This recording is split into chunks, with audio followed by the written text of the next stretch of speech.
What's up, guys? ArtistVersion1 here, and welcome back to another edition of the Three-Way Dance Wrestling Podcast. And you can't have a three-way dance unless there's three of us. So joining me as always is Shelby, aka Shubs. Best in the world. God. And joining me as always is he's the meaning in your life. He's the inspiration, Nick. Bring feeling in my life, the inspiration. What's up, everybody? All right. Chicago. And we took last week off, even though I think we said at the end of that episode, hey, we're going to do something next week. We didn't. Because we sat there like after the pod and said, what are we going to do next week? And we didn't want to do another retro paper review. I didn't have time to whip up a movie review. So we finally just said, fuck it, break. You know. Nice but this week, we're back from break, and we're going to be looking at AEW's pay-per-view offering of Double or Nothing. We're going to be playing our games that you know and love. It came from eBay. 3-word dance, plus a new game that Shelby suggested to the group. So we're going to bring that out. Plus, we got a sports solicit of the week because I fucking had a writer's block on impromptu promo. And, of course, we're going to play He Said What, maybe, because I just realized that I don't have any written down. So, fuck, I wasn't as prepared as I thought I was. One time I was just saying it like we're gonna play fuck, I don't have any written down. And even though we were gone for 2 weeks, not a lot of news happening. Again, it's like one of those things where like we have news, but it's all pay-per-view related, so there's no point in talking about it now. And you know, so let's talk about a name change here first, and let's talk about L.A. Knight.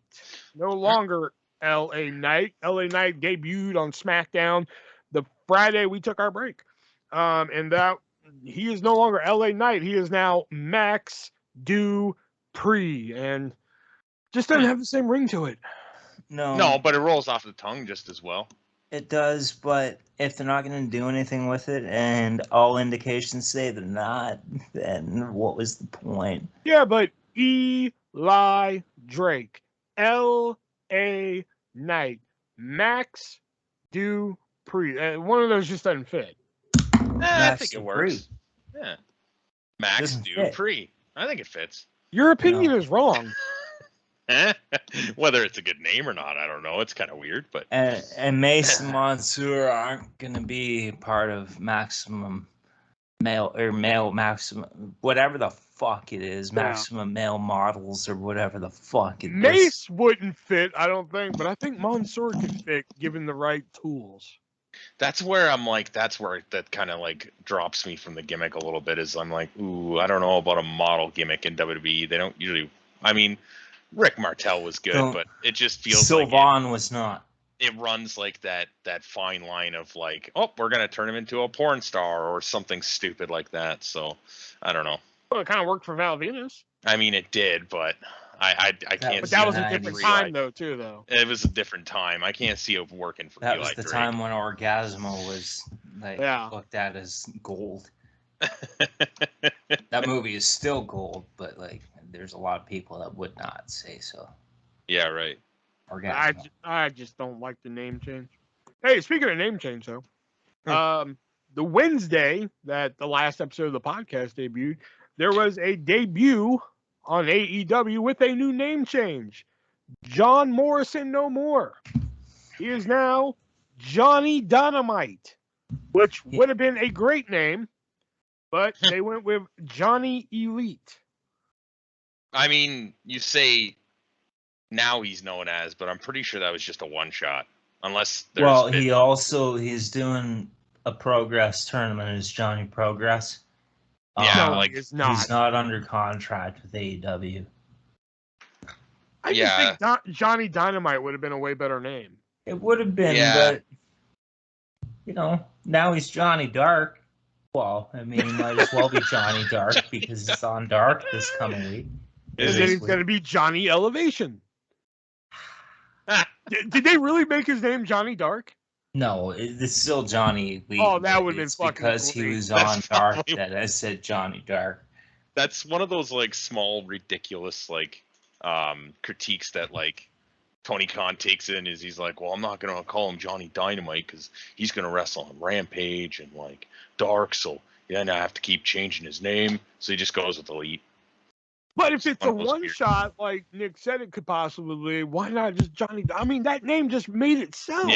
Yeah. No, I agree. And I didn't think of that till you just said it. Tony Khan fucking up, and we'll talk more about Tony Khan fucking up later. Will we? Fuck. Yeah. We're That saving that fucking for the guy. pay-per-view portion. We'll talk about the elephant in the room during the pay-per-view portion. You know? But also, on that show, I have to mention this because I love this person. But also, debuting was Johnny Elite, but also returning to the company, the Fired Idol, Maki Ito, returned. Oh, God. Oh, come on. Dude, I saw, was that the match with Britt Baker? Yes. I saw the first 5 seconds of this match, and I had to turn it off. I was watching it at a friend's place. I had woken up after a night of drinking. And my friend walks in the room and stares at it and is like, what the hell are you watching? And then I was like, I don't know anymore. And I just shut the TV off. She's like bawling her fucking eyes out in the ring. Isn't she like the queen of shit and piss or something too? That I was unaware of. I'm pretty sure she like giggity. Because she did like some kind of weird porn in Japan or something. She tweeted out that she was like the king or queen of shit and piss. This was a long time ago. I'm rocking it. Yeah, I'm rocking a wiki on that one. That's Maki Ito. Oh yeah, I'm rocking it. Yeah. Okay. Wait. Filmography. Here we go. Okay, these are all in Japanese, so I don't know. Well, wait a minute. I'm gonna rock a wiki on this and see what's happening here. That's what I'm doing too, but nothing is here. Professional wrestling, early life. Yeah, nothing's in She also apparently she also said she's the queen of fuck, which I don't know what that means. Yeah. Wow. Yeah, she did. She said that. What does that mean? Oh. Yeah, see, it doesn't really say much on her wiki. IMDb. See what you got. This is something you shouldn't have brought up because now it's that's what I'm like. Because I'm really curious. Like, did she make that? Maki Ito. I could be wrong, but I've definitely heard. I've definitely heard she tweeted that. Oh, hold on here. We got an IMDb page. She's born in July 22nd, 1995. She's an actress known for Dynamite, Mina Suito, and Ada Part 2. We got here Mina Suito in 2016. What's this?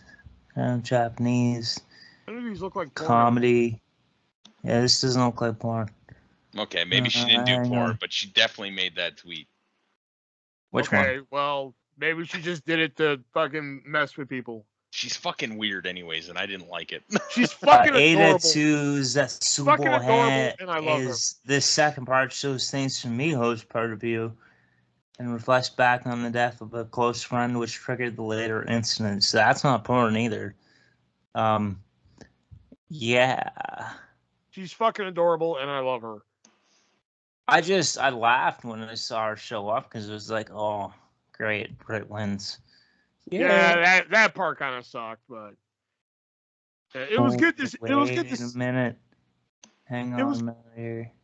It was good to see her back for one last match. Hey, speaking of one last match, Ric Flair's last match is rapidly approaching, and there's a rumor that an old rival may be in that match, and that old rival may be Brother. No. That's the rumor. Oh my fucking rumor God. innuendo would have it.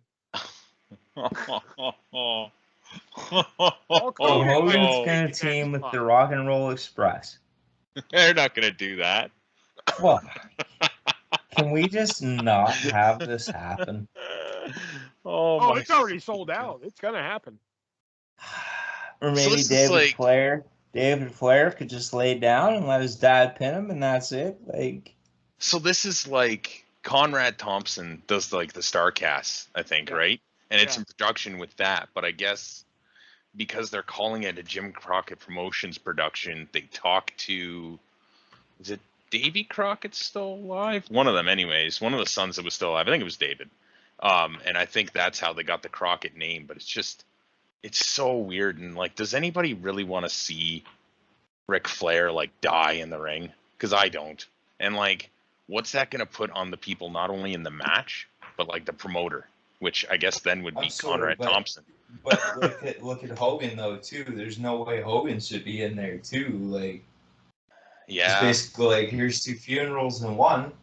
Thanks for buying pay-per-view. Imagine Hulk Hogan dropping the leg on Ric Flair, and Ric Flair just turns to fucking dust. Just like his face just squishes into the mat. When was their match in TNA? Was that 2011? I think somewhere around then. Yeah, and that was bad then. Well, you understand, I think, that was like Ric Flair not really being Ric Flair. I think Ric Flair is actually training to make this somewhat good. But Hogan, I don't know I think Hogan just had knee surgery or something. Yeah, I think you're right. But I mean, still, they haven't wrestled in 10 years, and they were like, turning to dust back then. I just fuck. Money and divorces, man. Yeah. Alimony. Yeah. Maybe Space Mountain's been written a few too many times. Maybe it'd be great to split them apart. Hey, speaking of split, rumor has it, and judging from the last few weeks of television, that the brand split is officially over.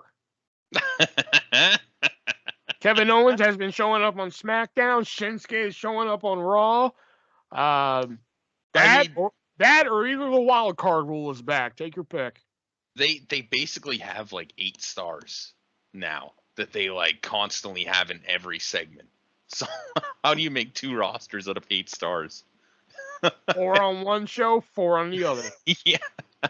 Let's just do. Everybody has like a 1-on-1 match and then a big 8-man tag. There was more for them to do with CM Punk, Sheamus, and John Cena when everybody walked out during the Triple H's and Power storyline. You can even wear my blazer. I'm in. Are we mad that wear my blazer? Are we mad that the brand splits over? Or no, not at all. They don't have the roster for it anymore. They really just don't. Feel bad for those that are now going to fall victim to budget cut releases because they have one brand now. They still have 2 shows though. 2 shows, 1 brand. Yeah. Budget cuts, pal. I mean, that's probably going to happen anyways. Pretty soon, people like Akira Tozawa is going to end up on NXT Level Up. Vacant's going to get released. That'll be the day right there, man. Yeah, that'll be the day. Release shit. That would be a hell of a move. Hey, speaking of move, the big news, or one of the big stories in the last few weeks has been Money in the Bank. Apparently was in a huge arena, huge stadium, but they only sold like 16,000 tickets.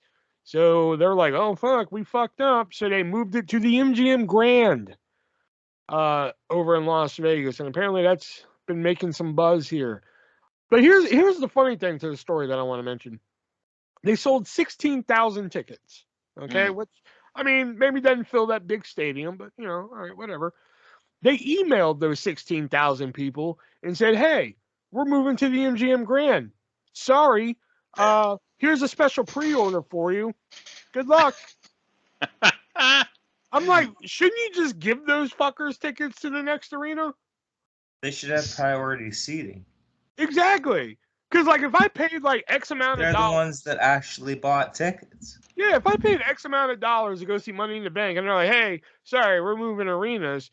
and then they're like, here's a pre-sale code to get tickets to the next arena, and I miss out. I'm gonna fucking flip shit. Did they give their money? They obviously gave their money back. Yeah, they gave their money back, but I'm saying, like, if you buy tickets to the show and they're like, hey, we're moving arenas, here's a pre-sale to the next one, and you miss out on the next one, wouldn't you be fucking furious?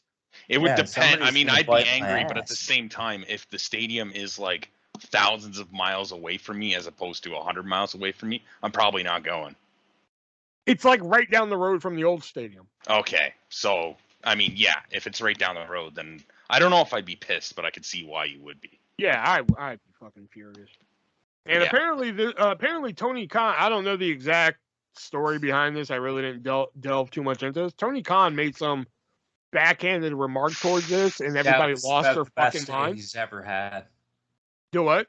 The best day he's ever had included going to dinner with his father, telling Dana that WWE had to move venues and something else. Yeah. Yeah. But apparently that caused a lot of shit between. Yeah. Okay, I didn't really delve too much into it, but. Well, and it's why WWE sent a bus type van type deal, promoting Money in the Bank with Cody Rhodes on it to the T-Mobile Arena on the day of Double or Nothing. It was just like, oh hey, that's amazing. I saw. Fuck you know this whole like Money in the Bank thing though. I'll bet you next year Money in the Bank will be in Saudi Arabia. God, I hope not. You Either fucking that or watch. MJF will be in the Money in the Bank ladder match. Well, we thought TLC was going to be in Saudi Arabia, but it turns out it's just going to be Crown Jewel. Boom, boom, yeah, but they want to make Money in the Bank like their next like one of their top 5 pay-per-views. Money in the Bank should still be on WrestleMania. Yeah, 100%. You don't need a separate pay-per-view. I'm okay with it being a separate show. I was actually excited when they made it a separate show. It's just, they fumbled it every now and then. Like, I don't know. Like, I was okay with Otis winning it. Like, okay, cool. Oh, Otis yeah. Oh, yeah. I was okay with Otis winning it, but then they were just, I guess that's the equivalent of booking themselves into a corner. They're like, yay, Otis winning it. And I guess a writer just went, okay, so what do we do now? And they're just like, oh. It would have been easy, though. wait, we gotta think about this. I just imagine that's how it went. Accidentally wins the championship because he just so happens to be at ringside for a title match. Vince was just like, I want Otis to win the Money in the Bank. And then he wins it, and they're like, what do we do now, Vince? He's like, oh. That's your job. What do you mean, burritos? Like, just take it off of him then. Fuck it. Who just sneezed? What the fuck is happening? Why are you sneezing? All right, so that was the news I could find this week, and we have another big story that we'll talk about when we get to the pay-per-view review. If you're listening, then you know what the fuck we're going to talk about, but we'll get there. So let's get to our games we like to play here. It came from eBay, and the 3-word dance. Let me get my eBay folder here. There it is. And we're playing the new It Came from eBay, where I give these guys 3 different eBay items that I found, and they have to guess which one is the most expensive, because I got tired of them trying to underbid each other by $1. Let's see. Yeah. $100. Oh, okay. 99. What would you do if you were the host of The Price is Right? Holy fuck. Somebody bid $1 and it would just be like technical difficulties comes up on screen. I know you got to think that person's always pissed. They're like, okay, 500, 450, 325, $1. 501. Yeah, that shit. Oh my god, I'd be so fucking pissed. Oh fuck. All right, let me get to my items. All right, let's see what we got here. So far, the score is 7-6. Nick is up by 1. I'm taking that lead back. Okay. Getting ready. All right. Which one of these 3 are the most expensive on eBay? Is it the 1988 mini towel that features Miss Elizabeth on there? It is a picture of Miss Elizabeth just laying down, like she's like on her stomach with her feet up, in her little dress and everything. It's a little mini towel. That's what it is. Yeah, mini towel. Is it the Steve Austin cookie jar? This is a bust of Stone Cold Steve Austin. You take off the top chest and head, and you put the cookies in it. Because, when I think cookie jar, I think Steve Austin. Hell yeah. I just like hearing bust and Steve Austin. I just getting sexy. And I forgot Shelby's house. I forgot what this item was. I just wrote WWF Bossman Warrior Hulk Hogan Texas Tornado. What the fuck was this? That sounds familiar, actually. I feel like you've done that item before. Have I? I think so. Maybe not. All right, so we won't do that one because I don't remember what the fuck it is. It's like bath soap. Or is it the WWF/E Get the F Out hat? This is when they did their promotion from switching the WWF to WWE, the Get the F Out. They had Get the F Out hats, eh? That's pretty cool. The Miss Elizabeth, whatever that is. All right, the Miss Elizabeth mini towel. And what do you think of this, Shelby? Somebody used that as their jerk-off towel. You know that. Cookie jar. Points, Shelby. Yes. The Stone Cold Steve Austin cookie jar is going for $65. Wow. $65. $65. $60 more than I would pay for it. All right. Okay. Out of these three, which is the most expensive? Is it the 1990 Ultimate Warrior mini soap? That hotel mini soap that features Ultimate Warrior. Is it the 1997 Sable pillow? It is like one of those like throw pillows you'd put on your couch, but it features Sable on there. Ooh, kinky. Or is it the 1997 Sable t-shirt that features Sable? It has like Sable like vertical, and then it has like Sable in this tight leather outfit wearing glasses. Which one of these items are the most expensive on eBay? The Sable pillow. Sable pillow. Shelby? I go with the pillow as well. Just stains are not extra. No points. It is actually the 1997 Sable t-shirt that is going for the price. Fuck off. That is going for the price of $499.99. Gross. It's going for the safe bet there, figuring I'd get points. Sorry, Brock Lesnar, but that is gross. All right. For the last three here. Your three items. Is it the Stone Cold Steve Austin Kids Toothbrush? It is a child's toothbrush where on the handle there's a bust of Stone Cold Steve Austin. Brushing with the Texas rattlesnake. There you go. You know? Or if his theme music played while you brush, that would have been amazing. They had those for a while, just not with Steve I have Austin. two of those. I have one that plays John Cena and Daniel Bryan's music, and one that plays Randy Orton and The Rock. No, it's Randy Orton and Daniel Bryan and John Cena and The Rock. So that makes a little more sense. Yeah, there you go. 2 minutes of each theme for the time you should use 2 minutes. Holy shit. All right. Or is it the lot of 4 1991 Hulk Hogan sealed toothbrushes? These are 4 sealed toothbrushes that feature Hulk Hogan on the front. And strangely, the boxes are blue and yellow for Hulk Hogan, but the toothbrushes themselves are pink. Yeah, really weird. Yeah. Or is it the 1986 Hulk Hogan, Roddy Piper, and Ricky Steamboat lunchbox with thermos?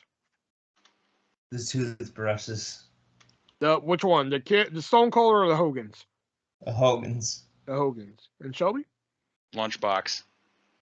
Points. Shelby. Yes. And that puts you into the lead. Oh, buddy, it feels so good. Damn, it's just a game. You don't have to bust a nut for it. Jesus Christ. I will if I choose to. Oh, my God. I'll be busting that nut later. Gross. Oh, I will. The score is now Gross. 7-8. Shelby is up by 1. And now we're going to move on to our other game we like to play here, the 3-word dance, where we give each other 3 words and see if that relate to a wrestler and see if we can figure them out. I'll go first here. All right, your first 3 words are gap, raw, door.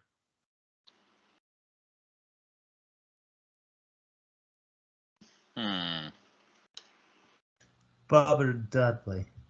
No, none of the Dudleys. Gap, raw, door. Cody Rhodes. No. What? Dustin Rhodes. No. Oh my God. Dusty Rhodes? No.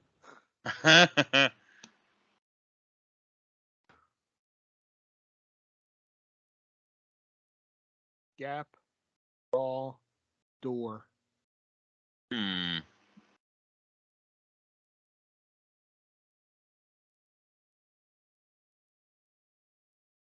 Yeah. Door. Raw door. Yeah. Fuck, this is a hard one. That's what she said. Fuck off.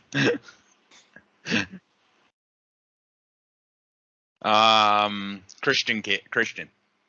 What? No. No, Chris Jericho. No. Hint. God, I really hope this doesn't give it away, but Underground. Shane Dabba-Kato? McMahon. What? Shane McMahon. What did Shelby say? Dabba-Kato? No to both. Homeless. Damn it. There it is. Ah. I knew that would give it away. I don't know why I went with it. Gap because of the Gap teeth. Raw because, well, Raw Underground or Raw Tag Team Champion. Door, he was a doorman on Raw Underground. Ah. Huh. All right. Next 3 words. First, bad commentator. Jesse Ventura. Nope. Oh.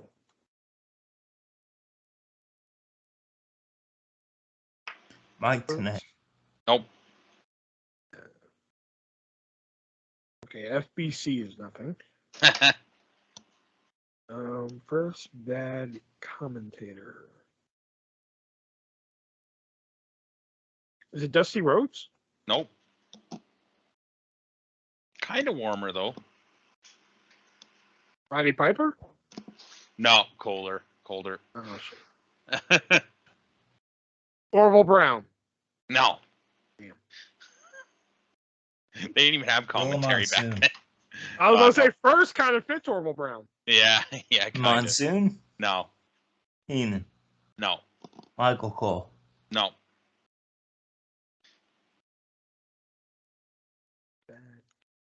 Gordon Soley. Nope. Lance Russell. Nope. Michael Hayes. Nope. Oh.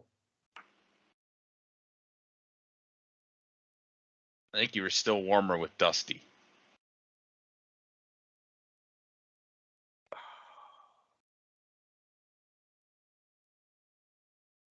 Although you might not pull that when you're thinking of it right now. I'm stuck on Michael Hayes now because I'm like Bad Street USA. He's a commentator. Yeah. No. Doc Hendricks. Yeah, Doc Hendricks. Yeah. First bad commentator. Taz. Nope. Don West. Nope. Jim Ross. Nope. Joey Styles. Nope. You're just John naming commentators. You're not even trying. Big Dick Dudley. Jerry Lawler. No.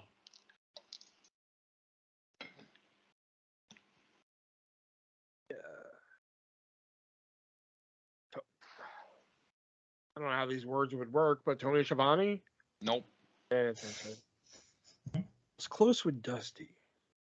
Yeah. Mark Madden. Nope. Dick Murray? Bongo. Nope. Nope.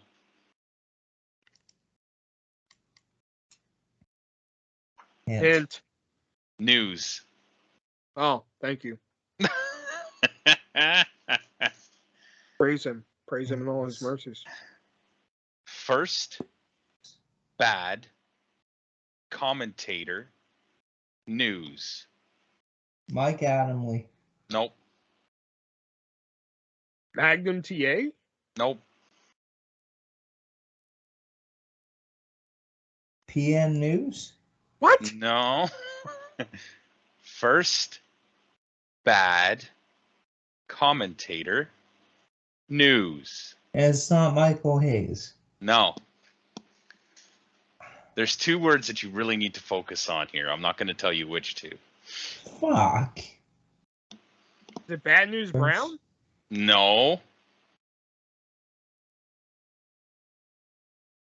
Bad News Barrett. Wade Barrett, that's correct. Oh, fuck. The first NXT winner, Bad News Barrett, and he commentates for NXT now. That's why when I said you're close with Dusty, because Dusty did do commentary on NXT. Oh. Yeah. I was thinking WCW when he did commentary. Yeah, I kind of figured you would That's too. where So I was stuck. Oh, God. All right, I was so thinking, he got a bicycle. You know. 3 words: house, chair, hat. Swerve Strickland? No.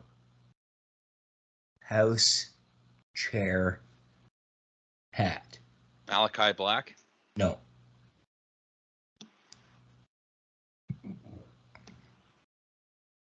Chair.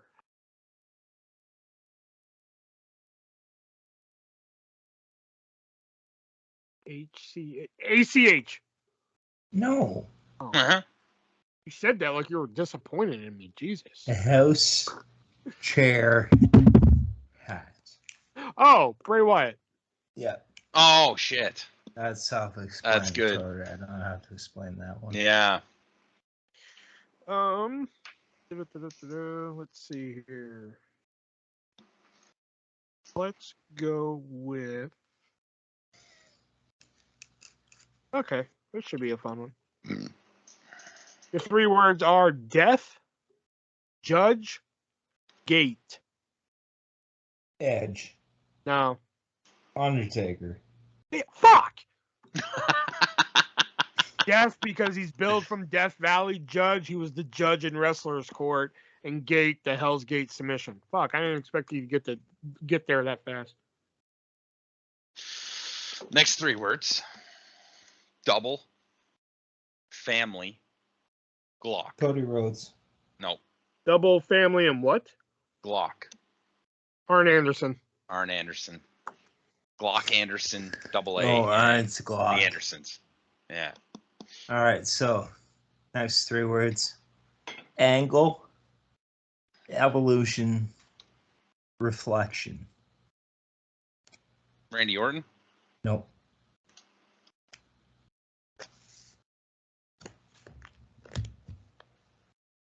Angle, evolution, and reflection? Yep. Yep. Ronda Rousey. Nope. Reflection. That's the word I'm stuck on, bro. Mm-hmm.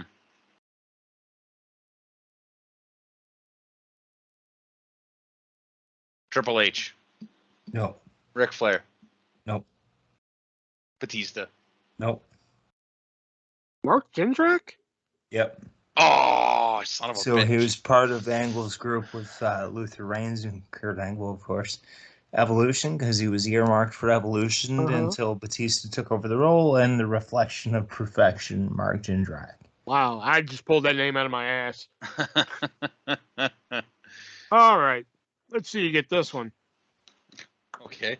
Your 3 words are devil, pretty, interviewer.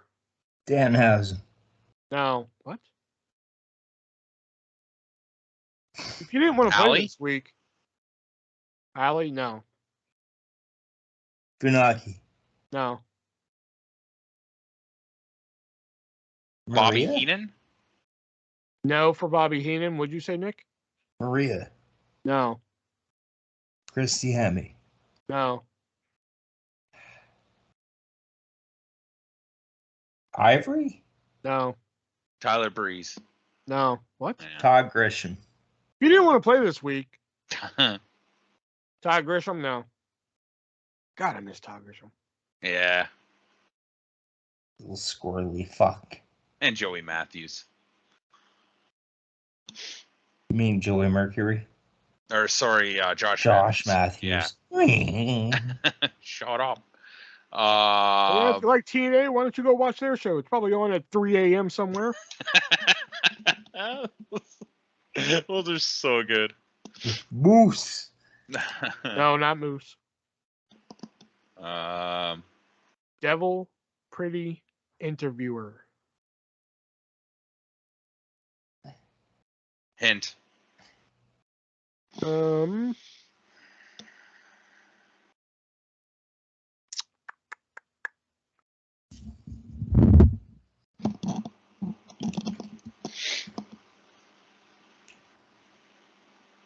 Your hint being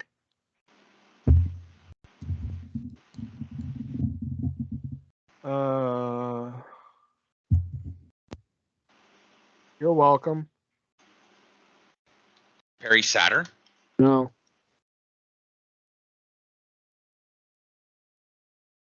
Oh, Terry Runnels. Yep, there it is. Oh, fuck. fuck. I knew that was too obvious. God damn it. Devil, because she was known as the She-Devil. Pretty, she was in Pretty Mean Sisters, and then she became the Raw interviewer. Yeah. I'm surprised it took me that long. Changing one word on this before we do it. You're live, pal. Final three words for me. Serious. Canada. Lance Storm. Stickers. Fuck. I shouldn't have started with serious. Wow. What word did you change? I changed flags to stickers for the Oh. stickers that he put on the belts. I shouldn't have used serious. I should have used something else. Oh well. All right, so my final three words are laugh, America, first.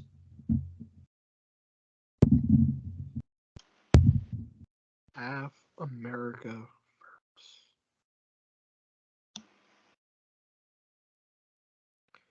Laugh America first. Ted DiBiase? No.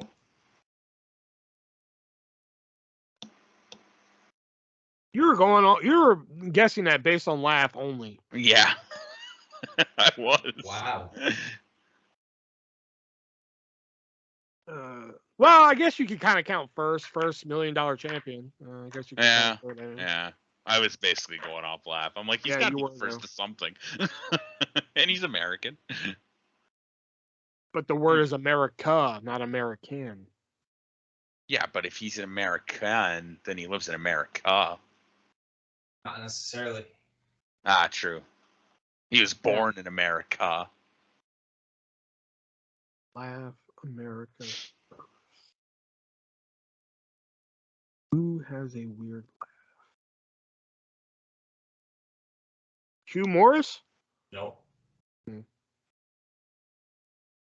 Bill DeMott. That's the same dude. Seth Rollins. No. Oh, that was a good one. Yeah.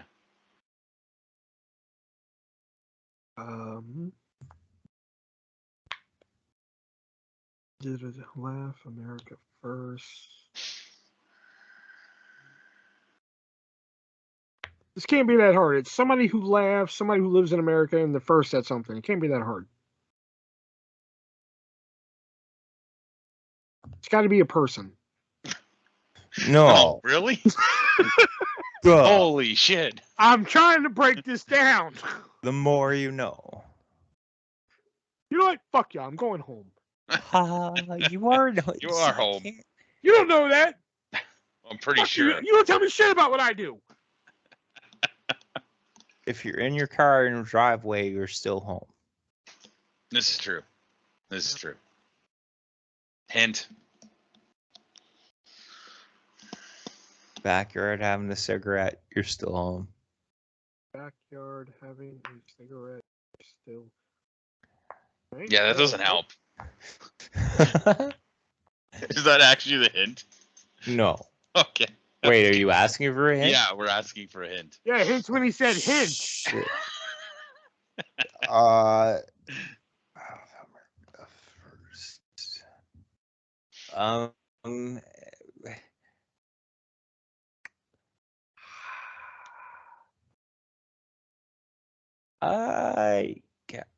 Hall of Fame. Ted DiBiase. No. Oh.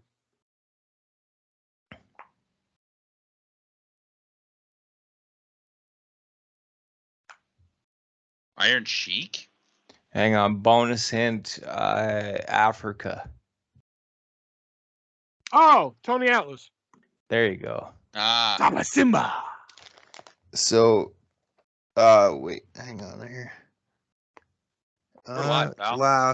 His laugh. America, Mr. USA, the first African American WWF Tag Team Champions.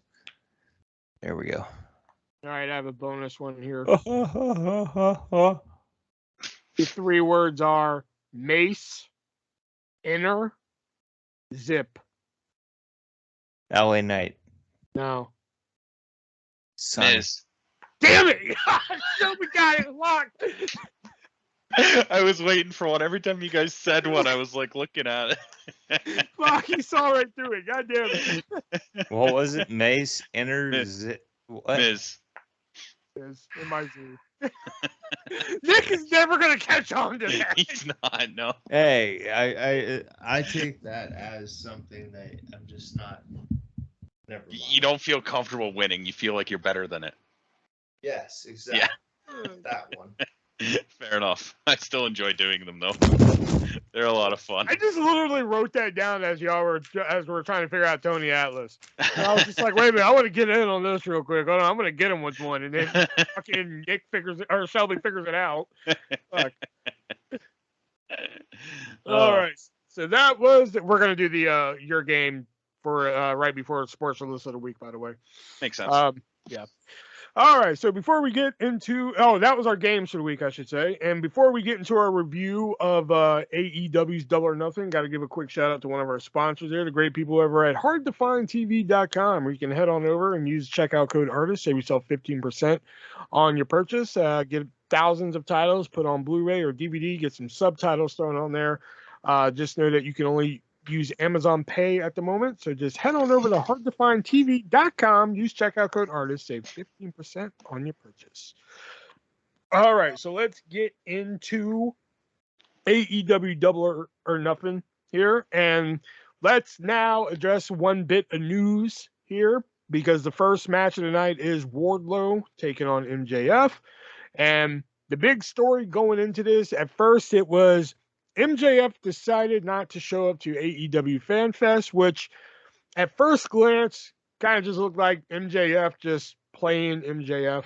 That's what I thought it was. Yeah, I could see where you would think that too. Yeah, I was just like, okay, this is just MJF playing MJF. But again, it was one of these stories that just blew up. Mm-hmm.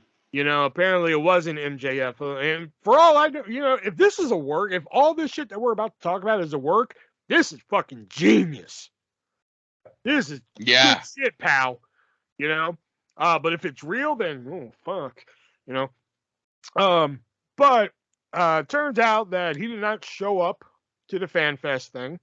And it was even up in the air whether or not he was gonna show up for this match.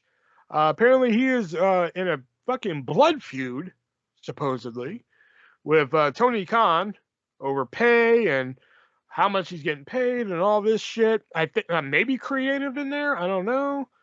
I think it's mostly pay. Yeah. You know, he's done a lot for the company in the past fucking 2 years, and he's still getting paid like a fucking nobody. Yeah. I mean, he's like I'd probably say he's the top heel. Oh, yeah, 100% he's the top heel. There's no doubt about it. You were going to say something, Nick? No, I said Easy is the top heel. Yeah, okay. So that was all pretty much, you know, there's probably more that we don't know what's going on behind closed doors. Like I said, from first glance, I thought it was just MJF being the MJF character. Yeah. You know, like he's not going to show up to Fan Fest. Fuck the fans. Ha, ha, ha. I'm better than you, you know. Just to get more heat, because he does tend to get cheered sometimes. And when he's trying to get Wardlow to smash him over, you kind of want him to be booed throughout. And he was fucking heavily booed. I don't want to get too much into the match, but you know, and like I've said before, MJF is like one of the last keepers of quote unquote kayfabe. Mm-hmm. You know, like he doesn't want to be the heel that like, yes, I'm a bad guy on TV, but then after the show he'll meet you afterwards and fucking sign autographs and shit. He'll sign autographs, but have you seen those autograph sessions? Yes. Oh my fucking god, they're gold. Yeah. Like, you know? He has to do it, unfortunately, which is kind of shitty, but he does such a good job of it, you know? Yeah, but I'm just saying, like, you know, if you go to a WWE and you run into, like, I don't know, Liv Morgan after the show, if she's not busy and you hand her something to sign, more likely she'll sign it, you know? Or, like, even, like, somebody like Edge, who's a heel on TV. Yeah. But if you catch him, like, backstage after the show or something, he'll probably sign something for you. MJF, if you find him at an airport, he'll probably tell you to fuck off. Yeah. Yeah. And You if know? you ask him to sign something, he might throw it in your face. Exactly. So at first glance, him not showing up, I just thought, okay, that's just Yeah. MJF playing MJF. Yeah. But then once it came out that like he might not show up, I was like, oh shit, this is a little bit more serious than we thought. Mm-hmm. Especially with the talk of, I'm out of here. Yeah. I was like, oh shit. And how much he's been talking about, 2024 and his promos live on Dynamite lately and shit too. Mm-hmm. It was interesting to see it all unfold before the pay-per-view. And apparently, like, he got there like right when when the buy-in was going on, and he disappeared to go change. And like even when his music played, they're like, "Where is he?" Wow. Yeah. They're like, "Where the fuck did he go?" He is doing the bare minimum to prove to Tony Khan that like he deserves more money.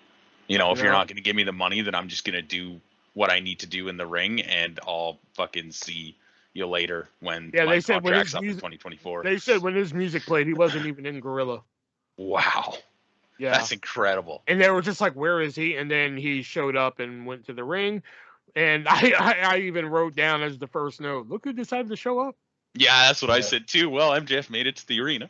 And then I'm like, okay. And then the second note I wrote down, is this Wardlow or Goldberg? Honestly, the second note I wrote down was the he showed up chant. And that was my third note. Yeah. No, wait. That was my fourth one because they wrote a fuck him up. They chanted fuck him up. Yeah. Fuck him up, LOL. I laughed at that one. Then I wrote he showed up chant. I love, what killed me was that MJF tried a fucking sunset flip. And what killed me about it was that he tried the sunset flip and Wardlow just stood there and you just see MJF still trying to just break him over. Like, he's not flipping over. He just, he's giving it his all. He had to at that point. I can't remember what it was. But there was a I think MJF got like a pinfall or something on Wardlow. I think, don't quote me on that, but it was like a 1 count or something. Yeah. And I was just thinking, I was like, can you imagine if for some reason MJF went over? I was trying to figure out a way that they could like do it and not have the, Wardlow disappear type thing, because that I think would have been the best way to end this match. I don't think if they could have made it work. God, because that crowd would have fucking lost it. Oh yeah, they would have fucking. Oh, it would have been amazing. It would have been amazing. I love that Wardlow flexed on him like, ah, and then MJF just poked him in the eye. Yeah, that was great. Yeah. Like MJF, fuck you, MJF, fuck you, chant. Yeah. That was great. Yeah. MJF going for the ring and Wardlow and the ref just looking at him, fucking gold. Yep. Powerbomb City. This wasn't much of a match.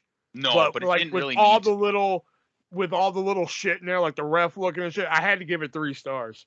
Yeah. I only gave it 2.5. Well, you're wrong. Well, you can kiss my ass there, pal. Oh, whip your ass out. I gave it a 4. I'll fly my ass to Iowa. Put it on your front doorstep. All right. Good morning. Kiss your wrong ass in. You can lick it too. Lick that crack. Get so I gave this a 4. Juice in there. What Shelby talk about as 4? Can't deal with the taint.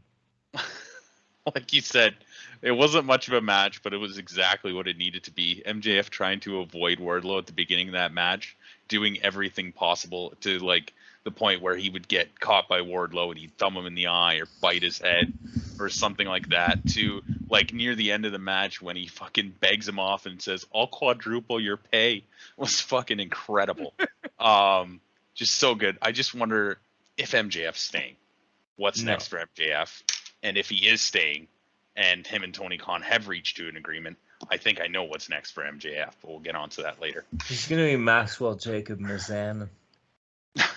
No, see, if he uses whoever Cody used for a lawyer, I think that he could get a pretty sweet fucking contract. Maxwell Jacob Mizanin. MJM. I don't think so. Is his cooler older brother. I fucking hope not. Steals his wife. Apparently, as of yesterday, they were MJF was still in Vegas, and he and Tony are supposed to have a sit-down meeting. So, yeah, I'm sure right, we'll find out in the next couple weeks what happens with that. Yeah. Coming up next is Nick and Shelby's favorite tag team, the Young Bucks, taking on the Hardys in a Elite versus Delete. And please, oh my God, why are they called Delete when they don't even do the whole, the 7 deity, when they don't do that fucking bullshit? Yeah, I mean, they called them the Hardys for the whole match. I know that, but like they called, the subtitle to the match was Elite. The Elite versus the Delete. But it's just like Caprice Coleman fucking commentating and didn't have any place. This match had no place on this pay-per-view. Jeff Hardy looked fuck this match. Basically, I gave it a 2. Matt Hardy looking like Fat Hardy again. I did like the nice suplex splash by the Hardys. That was pretty good. Good reversal to the what? Oh, good reversal to the poetry in motion. I thought that was good. How the hell did Jeff's boot come undone? Did I miss that? I don't even remember seeing that. Yeah, his boot was undone for a bit. Then he disappeared for a while, and the boot was back on. Nice somersault plancha to the floor. I believe it was by one of the Bucks. Nice splash moonsault by the Bucks. I forgot which Buck it was, but how is that Buck not dead after that swanton on the stairs? Anybody who's listened to this podcast usually knows that when I watch a Young Buck match, whoever they're in there against, I'm usually all for it and shit. I'm usually like, fuck yeah, this is a great match. This one, didn't really feel it. Yeah. I wasn't really into this one. The highest I could give it, because, I mean, from what I read, Hardy was a little fucked. Apparently the match with Darby Allin has them all fucked up. I can only imagine. Yeah, so 2.5 was the best I could give this one. So I'm surprised that they put the Hardys over for first off. That one got me too, yeah, because I would have went in thinking the Bucks were winning. I would have too, and I don't know. It surprised me. I was actually liking this match. They didn't jumpstart at the beginning like in every single Bucks match. There wasn't the bullshit on the floor or anything like that. Mm-hmm. But it kind of broke down, and Jeff Hardy feels well past his prime, and maybe that's just because of that match he had. But they've kind of ruined the Hardy Boys by putting them on AEW television week in and week out in matches. This should have been the first match to happen when Jeff Hardy came over, and they took so long to get to it. It just didn't feel the same. All the flying around in the fucking stairs and shit, I gave it 2 out of 5. Yeah, because like I had it at 2.5, but I downgraded it to 2 because fuck that match. I mean, go back and listen to previous AEW shows we've done about the Bucks and listen to me sing their praises about how good their matches are. But this is a rare time where I was like, I'm not feeling them. Mm-hmm. Maybe it's their dance partners here. Maybe the Hardys need to retire. Yeah. I mean, I love the Hardys as much as the next person. I mean, come on, version 1. Come on, that's where I get the shit from. But I mean, he was looking more like TNA Hardy, Fat Hardy again. And Jeff seemed unsure of himself. He was taking forever to get to the top rope and do a that's move. pay-per-view, baby. Maybe that's also due to the Darby Allin match. But again, that's another thing too. They had this no rules match in the Owen Hart Cup tournament between Jeff Hardy and Darby Allin when they should have saved it for a pay-per-view and gotten some buys out of it. Darby should have went a lot farther in that tournament than getting bitched out to Jeff Hardy. Darby should have won that match for sure. I don't know. Or Jeff. Coming up next, we have Jade Cargill, that bitch. Not an insult, that's what she calls herself. That bitch, Jade Cargill, defending the TBS championship against Anna Jay. Jungle Boy is a lucky man. Who's he dating? Which one? Anna Jay, isn't it? Oh, okay. I didn't know. Shit. Oh, shit. Jade Cargill's husband is a lucky man. Yeah. Yeah. The match literally just started, and I noticed that Anna Jay already ripped her pantyhose. I'm like, what the fuck happened? Like there was like a huge tear like in one of the legs. I'm like, what the fuck happened? You just got there. There was a nice spin kick in the corner by Anna Jay. Fucking John Silver fucking ran out to the ringside at one point, and the way he ran out, I'm just like, is he just a taller hornswoggle? He's just a goof. That's the problem. Just like, he could just be go something, back but and he's a watch goof. how he ran out to the ring. I'm like, He's is a this fucking just Eee. He's just like fucking a tall hornswoggle. Looking like mini-me. Yeah, you know, this was not Jade's best outing. No. But it was passable. So I only gave it 2 stars. I'm sorry, 2 stars. How much did I give this one? I love Jade, but this match was just fucking not. Hang on here though. Where did I put that one? Sparks. Cena. I gave it a 3. It was definitely the better of the women's matches of the night, as far as I saw it. And I don't know probably Jade's best performance to date. I liked Stokely Hathaway coming in. And I liked the way they fucking... Are we talking to the same person? Yes. 3 stars on this one. I didn't mind this match. And it was exactly what it needed to be, considering Jade had already beat Anna Jay. You smoked yourself at the end. Legal weed, baby. Hell yeah. I had 2 notes during this match. This is going on too long, and how many fucking run-ins. The finish was stupid.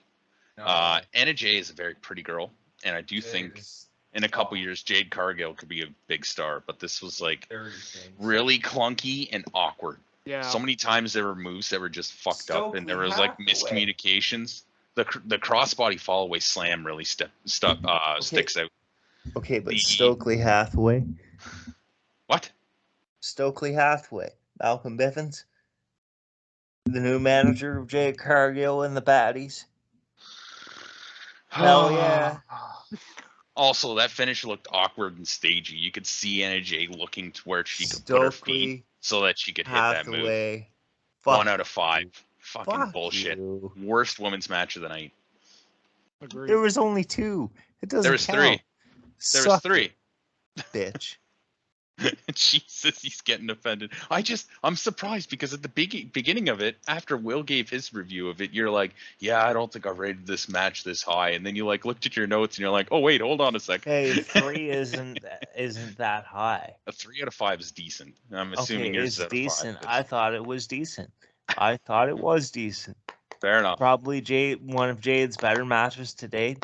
Stokely added that much more to it. I look forward to watching Dynamite to see Stokely kick Sterling's ass.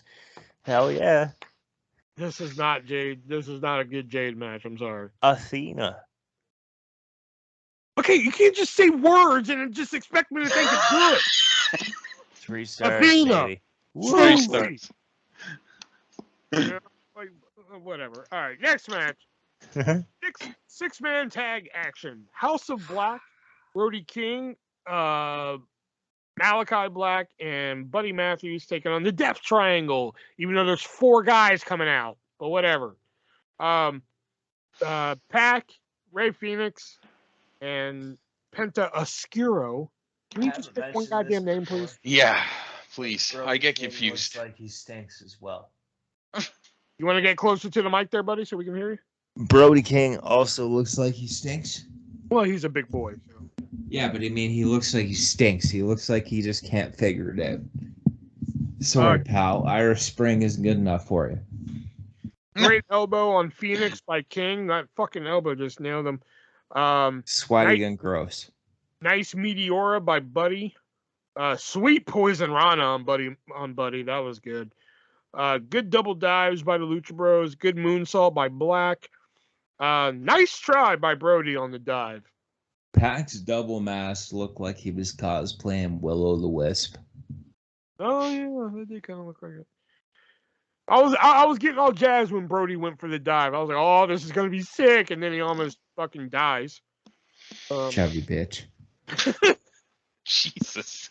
That driver, that whatever that fucking driver move by King, holy shit. The destroyer on the apron was amazing. Great finish. I kind of love this. This was 3.5 stars. I really enjoyed the finish. However, it left a lot to be desired, the match overall. I just couldn't get into the whole idea because it's been since the start of the fucking year that they had this issue. So I get, where's my, Hang on here. Where's my review? I gave it a 3. but only because the finish actually. Your comments are not matching your ratings. Well, the finish paid off the angle, but the angle stretched it. You know what? No, 2 stars. Fuck this match. Finish was good. You're like, oh man, fuck this match. I Brody didn't really King, like it that sweaty much. bitch. 5 stars. Brody King, the sweaty bitch. What did Brody King do to you? Look at You him. were ragging on Brody King this Okay, whole but look at him. Look at that sweaty. He just doesn't look like he belongs. That whole group doesn't belong. That group is brutal. Honestly, Edge is doing it 10 times better in WWE. But To except, be It's not even fair- that great. To be fair, House of Black was here first. yeah, I know, but but they suck. the Judgment Day is actually that much better. Yeah. It's like I Edge disagree. saw the idea and was like, I can make this better. There's not Um, weird big ass sweaty Brody King and Buddy for whatever It's- reason, and now, well, hey, Julie Hart because we spit black mist in her face. The lights constantly going out in their entrance and like during the match and shit too is just, it's so off-putting because it happens all the Same. time. And you don't really understand how it's happening. It just happens, you know. This is about what I expected. They started working in the middle of the match, which was kind of cool. They were grabbing holds. They were working heel. When they were trying to feed, I think it might have been Penta. I like it better when they kind of run at him and the babyface just kind of knocks each one down one at a time, and then they get back up rather than like have them try and double team him. But that's like a small thing. The fucking ref. Oh my fucking God. Multi-men in the ring and the ref is not counting. He's not doing anything. This ref is feckless, useless. Fuck Rick Knox. That's when I started screaming. I was very angry. Why do they even bother tagging? I don't understand. If the ref's not going to do anything, then what's the fucking difference? Because it's uncensored, baby. Oh boy, fuck this Double match. or nothing, pal. Double Fuck or this nothing. match. They were having a decent little wrestling match in the middle of it and just turned into lawless bullshit diving circus. 0 out of 5. What? Fucking hated it. And you know what the You- thing is? I Oh, think no, if wait, they you did took give- away Yeah, never- if they took away some of the spooky bullshit from the House of Black, they could actually have something good there, because those three, I don't have a problem with Brody King or fucking Buddy Matthews or fucking the other guy, Malachi Black. There you Yeah, go. I was mostly talking about Brody King because of Nick, but Yeah, I was about to say, sweaty him bastard. and Nick and Brody King have some history we don't know about for some reason. I they don't know can why. work. They're good heels. They just need to get rid of all this spooky bullshit to make this gimmick Brody better. King looks like a guy I used to work overnights at a grocery store stocking cereal shelves with. Fucking guy. Fucking stinks. What the fuck, man? Jesus. Damn, 0. Okay, all right. Damn, I enjoyed it. Okay. Yeah, I figured you would actually. Actually, not my match of the night. I think we all know what my match of the night is, but whatever. Coming up next, the finals of the first ever Owen Hart Foundation tournament. Adam Cole, baby, taking on Samoa Joe, and oh my God, A little less than I expected it to be. And the finish was shit. 3 stars. what? Your reviews are not matching your star ratings. I said a little less than what I expected it to be. This should have Yeah, been a classic. He did say a little less. He didn't Shit, shit on Instead, the it was a wrestling. 3-star. Okay. Now they said the winner. Now this is what I want to talk about. They said the winners of these tournaments get a trophy / cup, whatever you want to call it. Which, okay, Cool. No problem there. They also get, the women and the men, they each get a belt, which, okay. And then they're like, but, like, okay, wait, why is there a but? But they don't defend the title. Then why the fuck are you giving them one? So that's the thing about wrestling culture now is like everybody wants the collectible belts, right? So I think that's why. And to be honest with you, they could make those and probably will make those into toys so that people can fucking buy them or replicas or however you want to make it. But like, I can understand your frustration with it. Yeah. But I can see why they did it too. It's just like the belts don't mean as much as they used to. Now they're just a prop, you know, and that's being shown here. I just don't Sports see entertainment, baby. I just didn't see having this whole tournament. Win the trophy, put your name on it, fine, cool, whatever. Yeah, that makes sense. But to have this whole tournament to win a belt that you don't defend. Because you realize too, right? And it'd be different too if this was like the old territory days and like, you know, people didn't realize wrestling was a work, but you realize it's a work. So what's the point in having the belt if you can't defend it? It's just, and they were just going to give them that. Yeah.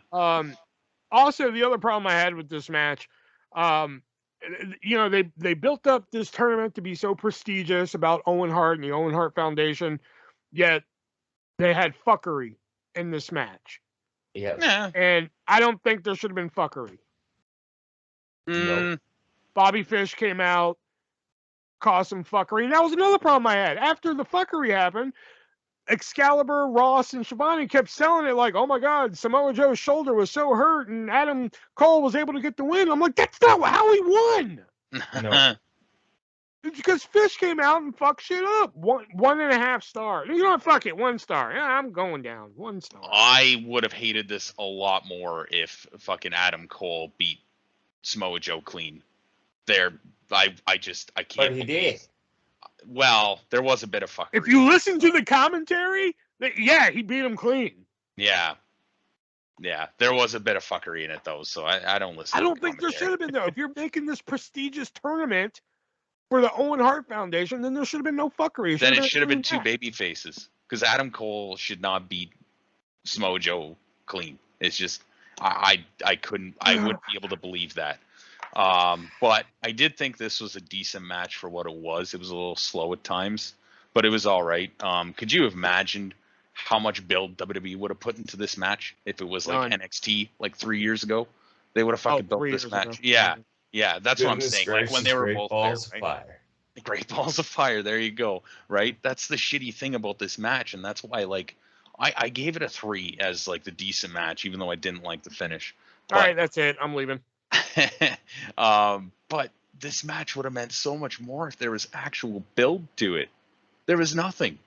There was no promos back and forth. There was nothing. It's just, I don't know. It could have been a lot better. I might be giving it a generous 3, to be honest. I should probably give it a 2. But you're both giving it a generous 3, in my opinion. This is one of the matches I just watched, and I'm just like, I don't know what else to fucking write about this. Yeah. I didn't have a lot of notes for it, but sometimes it's just because I'm enjoying the match. You know. Next up is the other finals to the Owen Hart Foundation. This was a nice fucking breath of fresh air. Britt Baker taking on Ruby Soho. First thing I wrote down is I could look at Baker's ass all day. Second, why would you call in Rancid? Like, hey, Rancid, would you like to come in and play the theme song for one of our superstars? Hey, Ruby, we're going to have Rancid play you to the ring. Oh, sweet. Does that mean I'm going over? No. Yeah, no. Why the fuck bring him too. in then? I don't know. I mean, they brought in fucking Rancid in. They brought in fucking what's the Rich Ward, the guitarist from Fall. No. That was a deal for Jericho. Shut up. I'm not talking about that. I'm talking about WrestleMania. Pardon when me, they brought in fucking you. Living Color for CM Punk. Doesn't matter. And he didn't win that match. That doesn't matter. That's we're not talking about WrestleMania. You are so bitter tonight. What is your No, it's not that I'm bitter. It's that I'm talking what I think here, pal. And why the fuck would you book Rancid to come in? after fucking Bush League guitarist from Fozzy plays Britt Baker, just so Ruby can lose? Are you kidding me? Fuck off. I don't get the offense on that one. I really don't. Whatever. I do like Ruby's gear though, because there was a time in 6th grade, because it was about in 6th grade when Owen Hart did this gimmick, when I would just run around fucking 6th grade, because that's when wrestling was like hot. I mean, like fucking white hot, man. You could throw a brick and hit somebody that loved wrestling and shit.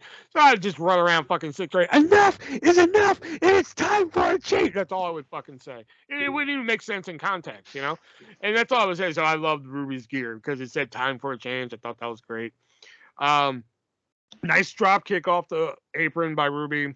The Russian leg sweep into the octopus-like stretch submission. That was sweet. I couldn't deal with having Britt Baker as a dentist. Yeah, I'd be in trouble. I would definitely have issues. I wrote, nice Saito suplex by Ruby, better than crosses. Yep. Yeah. But Ruby did lock in a shitty sharpshooter. Oh my god, and this was the beginning of the shitty sharpshooters. There's nobody on that roster that can perform a sharpshooter, except for like one person. Sting. Sting doesn't count. That's Sting the wasn't Scorpion there. Deathbot. Oh, I'm just saying he's the one person on the roster who can do it. Sorry, I meant that was there that night. It did have a nice finish. I enjoyed the finish because there was no fuckery. It was clean. 3.5 stars. Great match. Only 3 stars for me. Sorry. Has that been your rating for every match so far? Damn right, pal. 3-star. Yeah, listen. This started out pretty hot, and the fans were really into it, but it felt like halfway through the match, they kind of like died a little bit. It just didn't feel the same, and I'm not sure if it just was because it went on too long. And I'm starting to think maybe that is the case, because there were a lot of matches that started out hot and got kind of cold by the end, except for MJF and Wardlow, and that was hot for the whole fucking thing. Sharpshooter looked like shit. Not any fucking pressure being applied. It felt a little clunky at times. It was decent. It was still good. What was this? Off the belt. Ref, that's how you do the move. Oh, never mind. Right result. Fuck Ruby Soho for doing the sharpshooter, even though she doesn't know how. And I gave it a 2 out of 5. What? Yeah, that really killed it for me. And I think there was a couple other things in the match I didn't really write about. You know what? Just because I didn't put anything in there, I'll fucking bump it up to a 3 for you. How about that? Okay, there you go. And also, I don't know if you guys watched the segment afterwards where the belts were presented to them. I did not. But there was a funny moment. Like Tony Schiavone was there to present, like, hey, here's your winners, and here's Martha Hart. So of course we all know Tony Schiavone, good friends with Britt Baker. So Britt Baker comes up and he shakes her hand and gives her a hug and everything. And then Adam Cole just appears behind him, and he kind of just looks at Adam Cole like, oh, my bad. But then he goes to he kind of like opens his arms for a hug for Adam Cole, and Adam Cole just stares at him, and Tony's like, oh no, okay.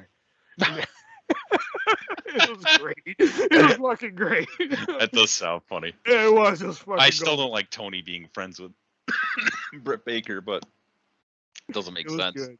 Go back and just watch that. That was good. And Martha Hart being there, I thought was a nice little touch, because people have this misconception that Martha Hart hates wrestling. It's not that she hates wrestling. She hates WWE. Big difference.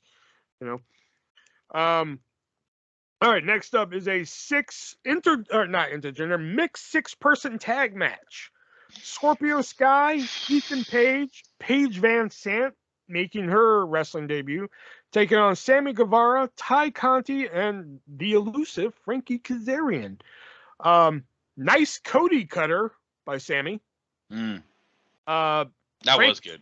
Frankie Kazarian leaving them was great. Like, he got in there like, yeah, let's fuck. You know what? Fuck you, son of a bitch. And then left.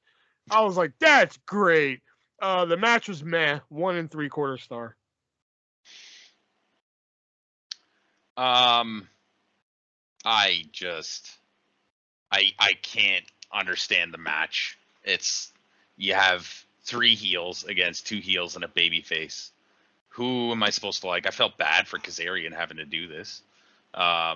JR had one of the best commentaries, best lines of the night. Excalibur said something about the fact that if Kazarian and Guevara lost, they couldn't challenge for the TNT title. And he's like, JR was like, I don't know whether that's a blessing or a curse. I'm like, JR, it's a blessing for them.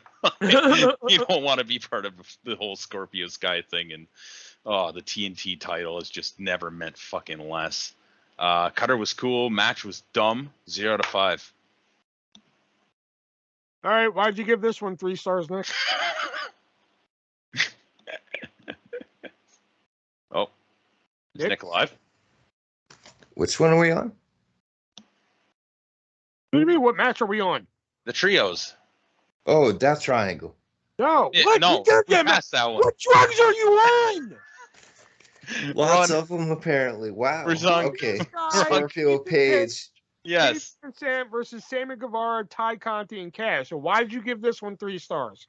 Why did I give it 3 stars? I don't know, because it was actually there was more action than Death Triangle bollocks. Like that, there was no Tubby Bitch and Brody King, and Paige Van Zandt was looking good, and there was a nice super kick from the Kaz, like getting out of the way, and Sammy like fucking hitting Ty and fucking, I don't know. I just thought the finish was good. Paige Van Zandt looked good, you know. I was just joking. Did you really give this 3 stars? Yes, I did. What the fuck? I gave Ruby and Brit fucking 2.5. Really? The one match I thought was great is the one. Well, okay. I don't have enough brain power for this right now. I don't know what the fuck's going through your brain tonight, but whatever. Lots of things, pal. Obviously, it sure as fuck won this pay-per-view. He's got this pay-per-view in the back of his head now. I know, right? I don't think it was. I'm starting to think he didn't really watch it. He ran out of time somewhere and just didn't watch it. And just coming up. I watched it begrudgingly. God, if this is what he thinks of this pay-per-view, I can't imagine what he's going to say when we watch it. Hell in a Cell. Oh no. Oh yes. Coming up next is Kyle O'Reilly versus Darby Allin. I just love the fucking 3-month build-up for this match. I know, right? What the fuck? Match of the night right here, pal. Really? Yeah. Well, no, not quite. This was a very close second for me, but Nice code red by Darby Allin. Nice over-the-head stunner as well. Nice toe. I love the tope that Kyle O'Reilly then turned into a guillotine. That was sweet. I like the coffin drop onto the apron. Nice counter from the coffin drop to an armbar. That was sick. What the hell? Oh, there was a commentary call like Kyle O'Reilly starts like he pulls up Darby Allin's chain and puts it on his mouth, and then Excalibur's like, "Oh my god, that unbreakable chain!" Then the fucking chain breaks. This was a decent match. I didn't hate it. 3 stars. I gave this Sounds like Nick. Match of the night, pal. You missed the 2 spots where Darby almost fucking died. Yep. Wait a minute. What did Nick give it? 4 stars. Oh, okay. Match of the night. What are the 2 spots I missed? What are they? The fucking dive to the outside where he tripped on the bottom rope and like face first, and then the other one that I guess this is the way they planned it, but I can't believe they fucking did it. They went for it again, and I think it's what was supposed to happen the first time. Darby threw Kyle O'Reilly back in the ring. Kyle O'Reilly rolled out. Darby got in the ring. He did the dive again, and fucking Kyle O'Reilly caught him in like a fucking guillotine. That's from what I just said. Okay, that was you were talking about the dive. I thought you said the coffin drop. Into a guillotine, yeah. I can't believe that they did that fucking move. Like one like slight miscalculation, and I'm pretty sure Darby would have been fucking hospitalized. He fucking had his head so close to the fucking ground there. That is so dangerous. I just, man, he lays his shit in, and when he does shit, he is good. But he needs to slow down on some of this because he's not going to have a very long career. But this was fucking phenomenal. The chain wrestling at the beginning, O'Reilly just like fucking grabbing a hold and just reefing it in. Darby just doing his thing. What a goddamn fucking match.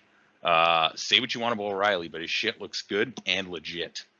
No shame in Darby for losing, especially after those 2 fucking dives. He should be the guy in AEW who can. He should be the only guy in AEW who can do a dive, because when he does it, it looks fucking amazing.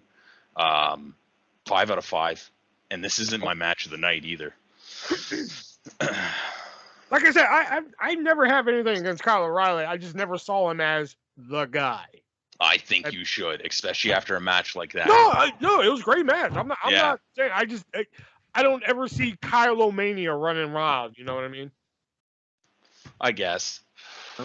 I still think he should be like a world champion in AEW at some point. Coming up next for the AEW Women's World Championship, Thunder Rosa defending against Serena Deeb. I only wrote one note for this because I was kind of like watching. I'm usually not into, rudimentary wrestling, which this match was a lot of, because Serena Deeb, that's kind of like her fucking gimmick and shit. Yeah. But like the only note I wrote down was I like the Gold Dust callback. Thunder Rosa did a nice Gold Dust callback there. Again, I'm not really into the rudimentary, let's do hold, let's do fireman carry takeovers, and let's do arm bars, and let's do wrist locks and leg locks and heel hooks, and let's just do that for the whole match and shit. This one was a little different. I don't know if it was because it was women. I don't know. I was digging it. 3.5 stars. I only gave this one 2.5, and that's because I feel like Rose's title reign has fallen flat. And it just felt like Serena Deeb did more work than what she needed to for her to only end up losing. It's called putting the other talent over. I would have booked Serena to win this one. Honestly, you know what? As much as I like Thunder Rosa, I would have preferred to see Serena Deeb win. However, this match was really good. I really enjoy the chain wrestling and the back and forth and on all that kind of stuff. It was going great, and there was the odd thing that like didn't go as planned, but it wasn't too obvious, so I was enjoying it until they did the figure 4 spot and rolled to the outside of the ring. I don't know if they hurt themselves a little bit more on that than they planned on, but it kind of felt like it slowed down a little bit and got a little sloppier there. Does anybody know how to put the fucking sharpshooter on? Because Serena Deeb put a shitty one on too. But I gave it a 4 out of 5 still, because it's still a good match. Fair. Yeah. Coming up next is what Shelby's favorite match of the night is. Fuck. Anarchy Rules, the Jericho Appreciation Society taking on this weird combination of the fucking people. I only watch clips of shit since I don't have cable. Can one of you fuckers explain to me why the fuck he's the Wizard? Oh God, because he throws fire. Oh my God. That's why. It's so stupid. And like the way he says it too, it's just like he's trying so hard to get it over because he thinks he can get anything over, and it's so stupid. It's just, I'm sick of Chris Jericho. I really am. As the fight started, it went on, it started and shit. And sometimes the match starts and the opponent's music is still playing, but the music went on for like 2.5 minutes. I'm like, can the music stop now? Yeah. That got a little annoying. JR had a good call. Like after there was a nice blockbuster through the table, which I thought was nice. But JR says, "What's next? Dippin' Dots for God's sake!" I thought that was funny. There was a nice pile driver on the steps, and then I thought, okay, this match has Jon Moxley, Daniel Bryan, Santana and Ortiz. Who am I missing? Eddie Kingston. Eddie Kingston. Thank you. Why the fuck isn't Wheeler Yuta in this match? Apparently he's in Japan, yeah. Oh, okay. Is it the Super Juniors tournament? Yeah. Oh, okay, I didn't know that. Because I'm just like, if he's part of the Blackpool Combat Club or whatever, why isn't he in this fucking match? This match is going to be too tough for you, young blood. Yeah, apparently, well, he is a baby. He is a very baby face. I don't mean that in a wrestling term. Paige used to do this for some reason. But when Paige first debuted and turned heel, she would attack people, throw them on the announce table, and then lock in a submission. And I never understood that. Yeah, why are you doing that on the outside of the ring? Exactly. But Jericho, he locked in a Walls of Jericho on Moxley, and they went through the table. What? You didn't see that? No, I didn't see any of this match. There was like a table outside, and they were on it, and Jericho turns them over, and then once he turns them over, they go through the fucking table. Oh my god. It was a wild fight. I mean, that's what it was supposed to be. It was Anarchy Rules. It was a wild fight. 4 stars. Not my match. Not my match of the night, though. So I would have preferred Football Fuckery 3. Yeah, I was kind of disappointed. This was lucky to get 2.5 from me because it was just like no, there was a whole bunch of no in this match. Mox's music playing too long, Matt Menard being busted open way too quick. The whole Eddie Kingston's battling through like the elevator and all this horse shit. I'm just like, okay, but no. And it just, I still can't take 2.0 and Garcia seriously, even if they're part of the Jazz or whatever the Japs, all that. Jericho, yeah, Japs is kind Society, of racial society. Well, but we're talking about the Jericho Appreciation Society, the Japs. It's JAS. Yeah, that's not going to get over. I just, I don't know. I had a hard time getting behind this. I had a hard time just thinking that now Jericho's group has won this match. That's the other thing. 2.5. The blood feud should end with the finish. The finish was bullshit too because the rules. Why would you have basically a no holds barred match that could only end in the ring? You fucking idiots. Yeah.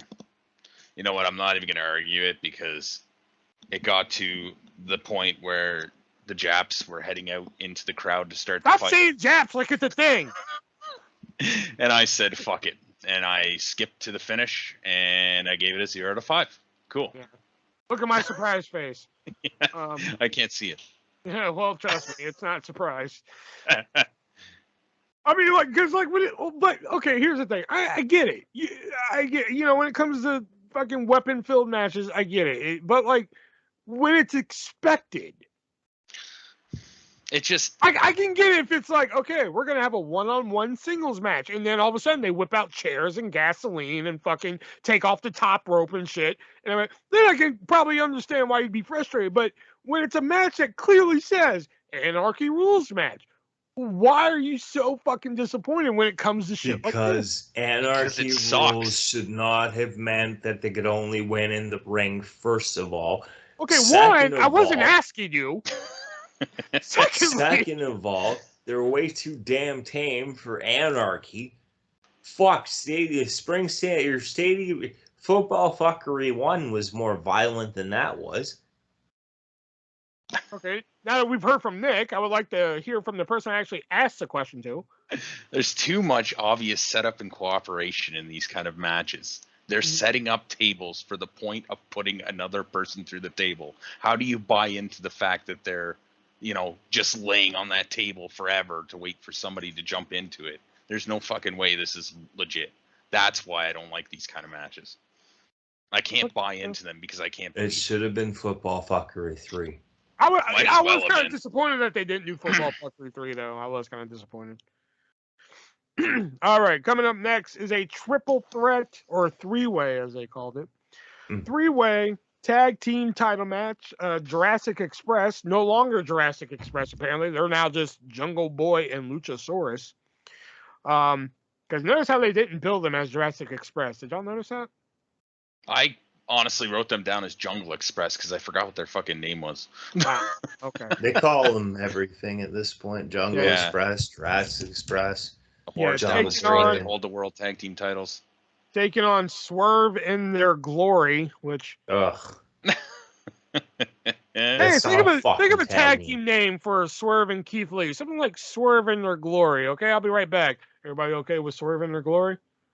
Swerve in our glory. Whatever. And taking on Team Taz, Hobbs, and Starks. Nice moonsaults by the Express. Nice kick and rolling elbow combo. I think that was by Swerve and Lee, I think. Good catch by Keith Lee. I think it was Jungle Boy that jumped and he caught him. Great moonsault. off the chest of Keith Lee. Like Swerve jumped off the That top. was cool, I will say. That was fucking sweet. Awesome plancha by Keith Lee. Better than the one by Brody Lee. You know. Oh yeah. Hobbs did a great double blockbuster. That was cool. Mm-hmm. The powerbomb stomp combo, and Hobbs was a great save. I mean, the timing on that save was great. You know. Great finish. Love the match. That's why there's not a lot of notes. I get really into it. 5 stars. Match of the night. Yeah, see, I have this, well, actually tied for match of the night at 4 stars. I expected much less from this match than what we got. Just because it felt like it was just kind of thrown together. It didn't feel like there was, I don't know.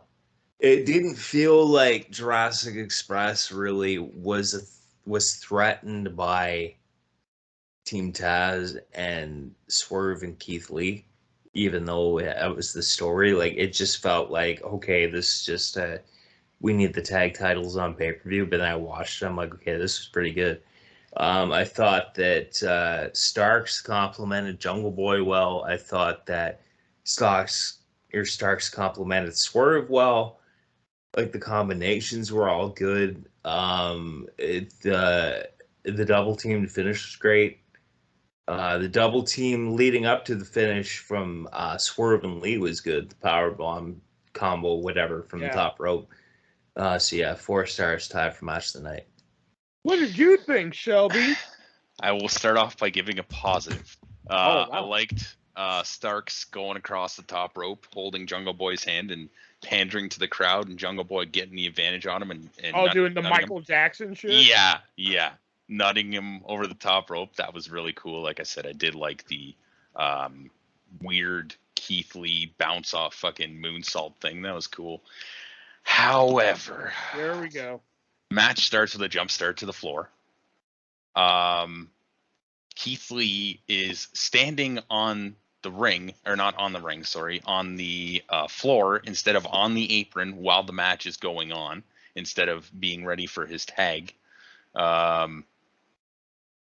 Luchasaurus wasn't on the apron at one point. This is the problem with these kind of matches. Luchasaurus it just becomes was selling though. He was leaning on the apron, staring into the ring. That is not selling. That is waiting. Okay, I thought you were talking about a different point in the match. Okay.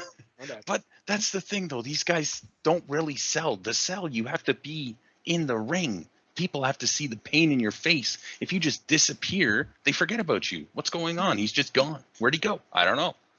I did write. I think I wrote that was unique when they did the moonsault thing. Keith Lee stepping into the ring without being tagged just so he could help his partner do something to fucking Jungle Boy, I think it was. Just a bunch of like guys coming in and out at any time, not really making any kind of sense of the match and just doing moves. Obvious cooperation with a match that you can't put any logic into. Gonna be generous. 1 out of 5. Oh my god, I can't. Wow. Some nights. You guys, this is probably where we're gonna fight. I have a feeling already. Oh, great. The main event. Hangman Adam Page defending the AEW World Championship against the up-and-coming newcomer CM Punk. 2 stars. The only note that I wrote down for this is that there was a graphic on the screen that when CM Punk was walking to the ring, you know, those little graphics they put up and shit. No shit said on CM Punk's graphic. I shit you not. All right, go back and watch it. You know, it had CM Punk, and then it had his little AEW record underneath. Then above CM Punk, it literally said, first AEW World Title match in 7 years. Now, I'm no math expert, but I'm pretty sure AEW's only been around for 3 years. I didn't see the 7 years. I did see the other part, though. I just thought it said it's for 2.5 stars, and that's being generous. No, 2 stars. 2 stars. This match was shit. So if the match was shit, shouldn't I get like 3.5 from you? Judging from the other No, reviews tonight? 2 stars. 2 stars. This match was not good. Punk looks like an old man. Hangman, I've never been able to get behind as champion. He should have been the first champion. I feel bad for the guy, and I feel especially bad because he had to drop the belt to Punk. No, fuck. 2 stars on this one. Fuck this match. I'll give my rating last. I want to hear what Shelby says. All right, here we go. You can't deny that the CM Punk chants were louder at the beginning of this match. Mm-hmm. I honestly think that crowd wanted to see CM Punk win. It was weird that, like, at certain points they were booing him, and it was unfortunate that he hit that buckshot lariat on fucking AEW Dynamite like 3 weeks in a row, and then he just couldn't do it that night. But shit happens, and it is a very difficult move to hit. I can only imagine trying to land like that, especially when you're, 20-something or 15 minutes into a match. Fucking one of them tossed the other violently into the corner. I can't remember who. Paige gave Punk a nice elbow shot. Fuck you, Hangman chants. Punk was the first one to use the sharpshooter properly all night. Now, he didn't get it 100%, but he was the only one that wasn't on his fucking knees. I didn't really want to see Punk's ass either, but that's just part of it, I guess. Well, to be fair, we only saw the ass. I was about to say, to be fair, we only saw the top of his ass. That's true. I think the other side of the arena got a better shot. There were some great near falls in this, great working. And I was going to downgrade this to a 4, but oh my fucking God, they made the right call. They gave it to the person who deserves it the most at this point, the person who is selling the most tickets, making the most merchandise money, and the guy who honestly probably has the best work out of any babyface, especially in this whole company. 5 out of 5. I fucking love this match. I didn't hate it. It was a wrestling match. Mm-hmm. No fuckery. Nope. It was good to see Punk in this position again. Hangman was about to fuckery. You what?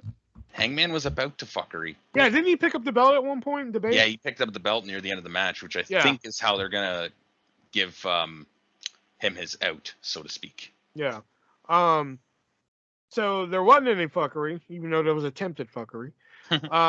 It was good to see Punk in this position again after all the years being gone. Yeah.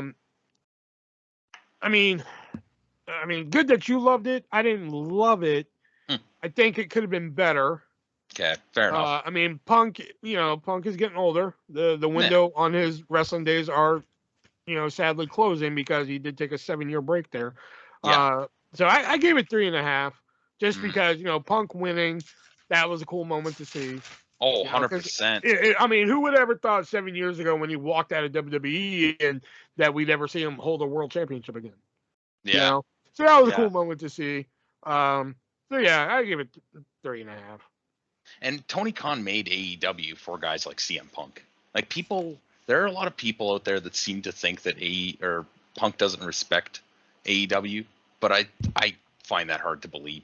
He wants to make money. Of course he wants to be the champ. Everybody wants to be the champ. So, on a scale of 1 to 10, what do we give AEW's Double or Nothing? 5.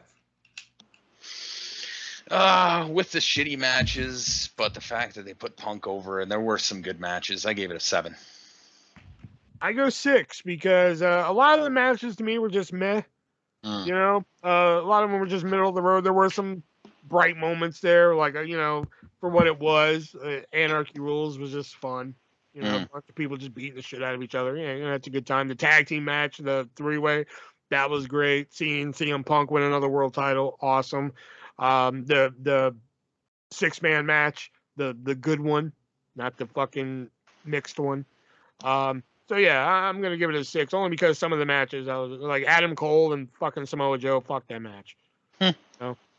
This is a very mediocre show. Fuck that match as in a 1-star match, not fuck that match as in a 3-star match. Hey, whatever, man. I just. Now let's just see if Hell in a Cell is going to be worse or more good. I'm sure it's going to be 100% worse. Holy fuck. Well, hey, they're already doing something that Shelby approves of. They're only going to have one Hell in a Cell match. I'm waiting for my God. Ezekiel to grow his fucking beard back at this point. Although this feud that's going into Hell in a Cell does not feel like it needs a Hell in a Cell. Cody and Seth, I'd be down. I'm down. I mean, Yeah, I'm not gonna say it's gonna be a bad match. I just have they We had should that watch much of it a in your blood feud? house and review it over fucking Hell in a Cell, though. Although I think Although I think You- they should have took Asuka out of the if they were gonna do two. I know Shelby's not a fan of two Hell in a Cell matches, but I think they should have took Asuka out of the equation and put Becky and Belair in Hell in a Cell. Yeah, I honestly, agree. I think that would have more story behind it than Cody and Seth too, because they've had dealings in the past and shit. All right, so that was our review of AEW's Double or Nothing here, and now we're gonna move on to something a little bit different. Shelby brought an idea to the group, and so again, much like much of the warnings I give you guys, if you guys don't like this, blame Shelby. And judging by the way that the RPs go, I think they're not going to like this. Yeah, probably.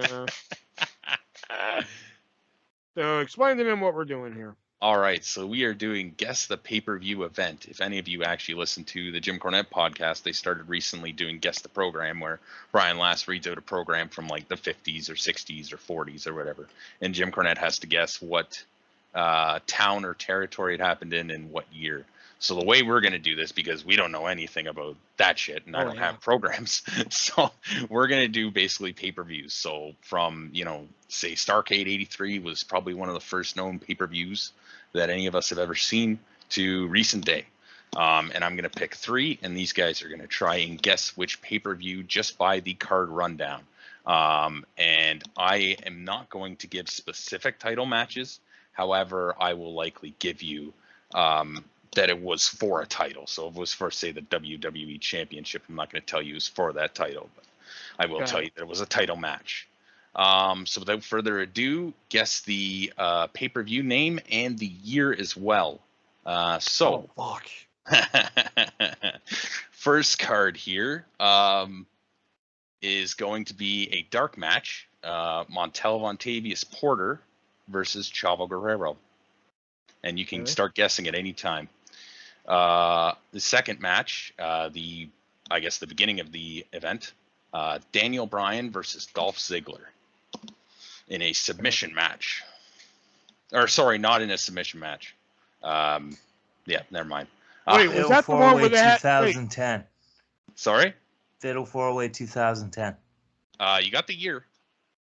Wait, was that the match where they had like a certain time limit and they had to Yeah. get submissions? Yeah. Shut up. SummerSlam 2010. No.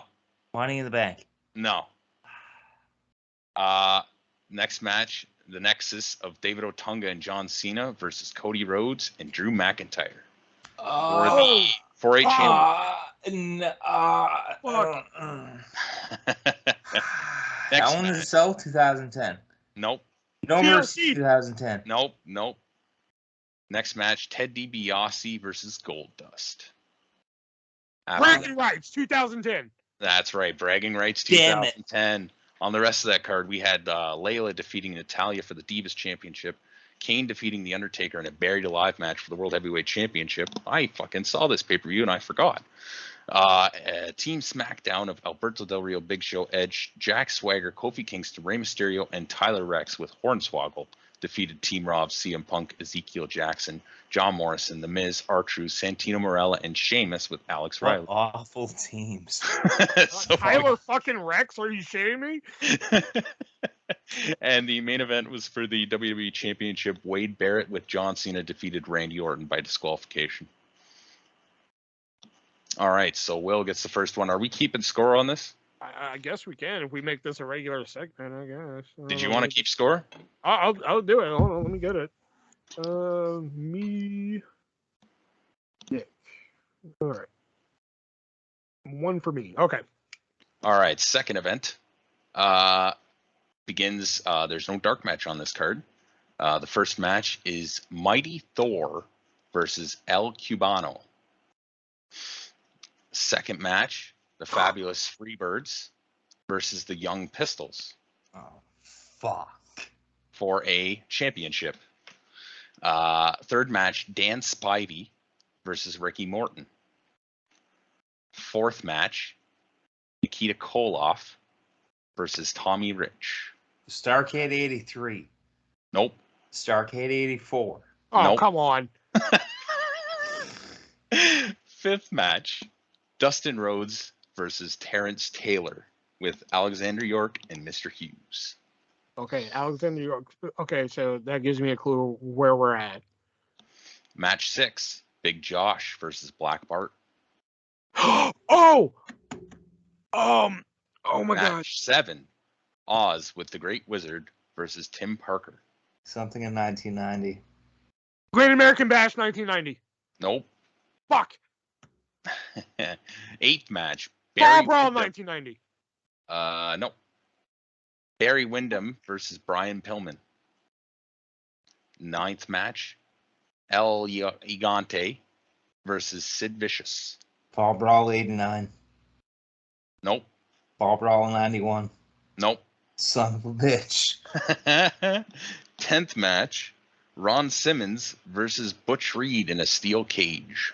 Ooh. Spring Stampede 1990. Nope. Halloween Havoc 90. Nope. It's not 91 because that's what Chamber of Horrors was. 11th match, the Steiner brothers versus Sting and Lex Luger for the tag. Well, it's a tag team championship, obviously. Oh, fuck. Fuck, I know this event because of fucking Big Josh and Black Bart. Match 12, Bobby Eaton versus Arn Anderson for a championship. And the main event, which might be the giveaway, Ric Flair versus Tatsumi Fujinami for a championship. WCW Rising Sun? That's the catchphrase to it. Return from the Rising Sun. Fuck. I know this event. It's going to piss me off when I hear it. Because I know that match.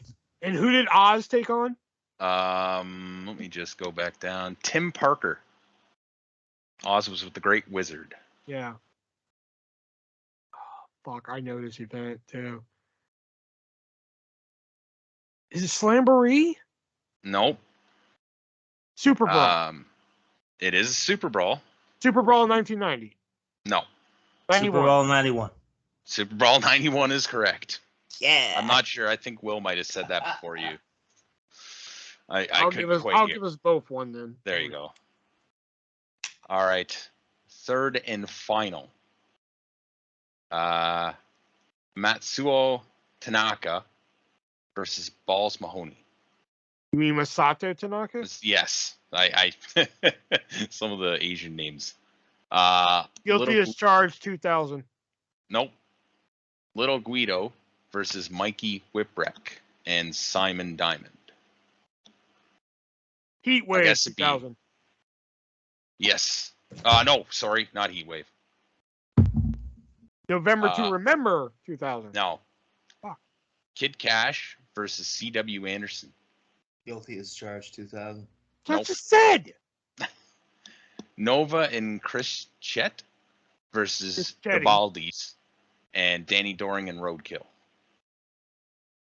Beverly Legal 2000. Nope. Yeah. Oh, fuck. New Jack versus Angel. Oh. Tajiri versus Steve Corino. Rhino versus the Sandman for a championship. November to Remember 2001? Nope. Jerry Lynn versus Rob Van Dam with Bill Alfonso and Scotty Anson. And the main event, Justin Credible versus Lance Storm for a championship. Oh, fuck. ECW had so many. This might be the fucking- only one you guys didn't say. Guilty as charged 2000. No. I said guilty as charged. What drugs are you on? The legal ones, pal.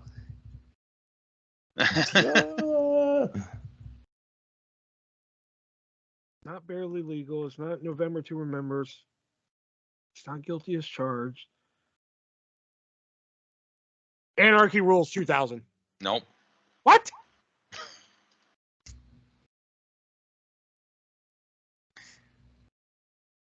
Hardcore Heaven 2000? Yes, that is correct. Hardcore Heaven 2000. Heaven 2000. I know that card too, and I just couldn't think of the fucking name. There you go. So what's the score then? I guess it's 2-2, eh? 2-2. 2-1. No, 2-2 because you both got a point for the second one. Because you guys said it like the same time. Oh, okay. All right, hold on. Let's see here. Hold on. What, are you looking one up now? I'm looking up one. Yeah, I want to do All it. right. I don't know how good at this I'm gonna be. Yeah, so let me write your name for the scores here. So then we're saving he said what again until next week then, right? No, we're gonna do that. Might not just do a sports list of the week. That's all. Okay. What? Where's the? Oh, okay, there it is. Okay, there we go. Come on. All right. So, in the dark match, it was the Junkyard Dog taking on Black Bart. Okay. In the This show gotta be opener, 80s. it was Bobby Eaton teaming up with PN News, taking on Steve Austin and Terrence Taylor with Lady Blossom in a scaffold match. Ooh, Starcade 92. Ooh, wrong. Starcade 91. Ooh, wrong. Okay. The next match saw the Diamond Stud with Diamond Dallas Page taking on Tom Zink. The next match saw Ron Simmons defeating Oz with Merlin the Wizard. The next match was Richard Morton with Alexandria York defeating Robert Gibson. Oh, fuck. Oh. Fuck. The next match was Dustin Rhodes and the Young Pistols defeating the Fabulous Freebirds with Big Daddy Dink in an elimination match. Big Daddy Dink. Wow. Ooh. The next match was the Yellow Dog taking on Johnny B. Bad. Starcade 92. Wrong. I said 92. Fall next Brawl one- 92. No. The next match was Big Josh taking on Black Blood.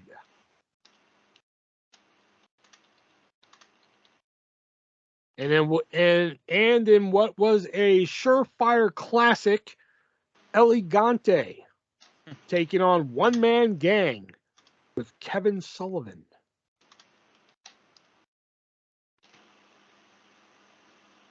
Next up Fuck. was Nikita Koloff taking on Sting in a Russian chain match.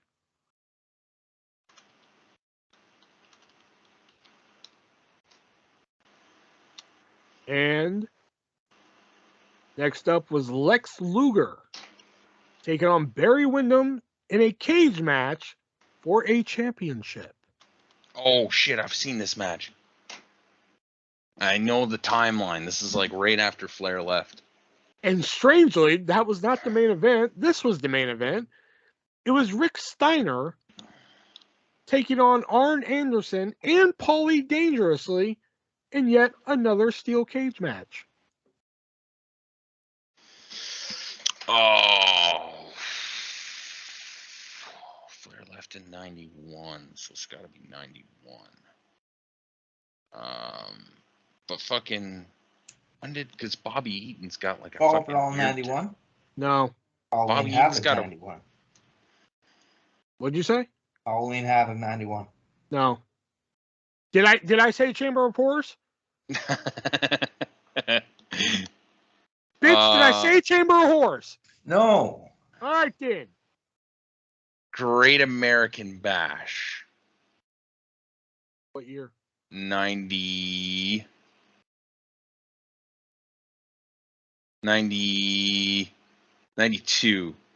No. Damn it. 91. Yes. Oh, yes. I was just That's going like on the fact. That's Sorry. like one of the most infamous fucking pay-per-views ever. That's why I was just like, Yeah. let's pull that one Yeah. real quick. Well, that was when they crowned the first champion after Flair left, right? Or was this? Yeah, because that match, Windham and Luger was for the vacant WCW title. Yeah. But wait, I thought Windham won that match. Said Luger. Because Windham was the champ at one point. Yeah. Must have been after. Okay, here. I got a good one for you. Okay. This has 9 dark matches, strangely. Oh my, what? Yeah.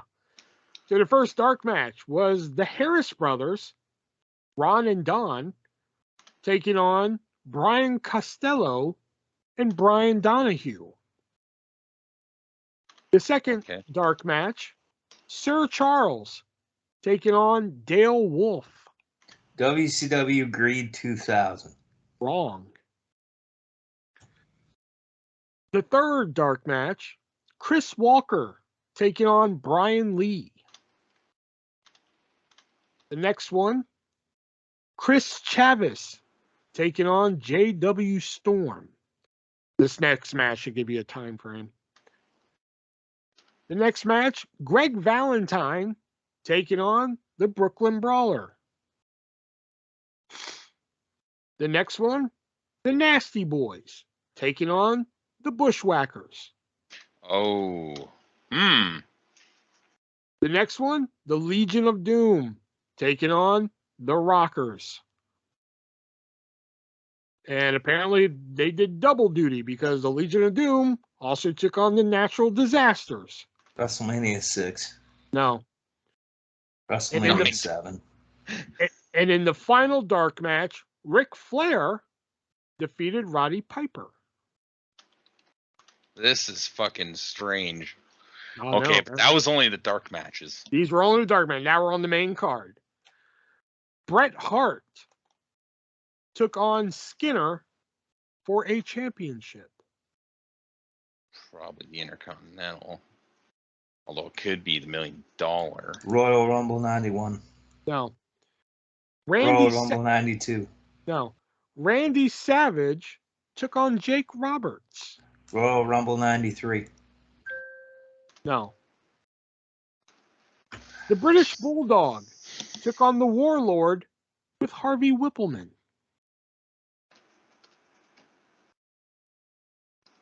The Repo Man with Ted DiBiase. Oh, and Ted DiBiase. I'm sorry. SummerSlam 91. No. You said Wrestling that was Classic? I feel bad. No, not the Wrestling Classic. Yeah, that would have been before Flair. Tuesday night in Texas. There you go. Tuesday night in Texas. There was fucking 9 dark matches. What the fuck? How long was this show? Legion of Doom did one 12-minute match with the Rockers and another 10-minute match with the Natural Disasters. Okay, but like, holy fuck, this was on a Tuesday. Were they there at like 2 o'clock in the afternoon? Holy fuck.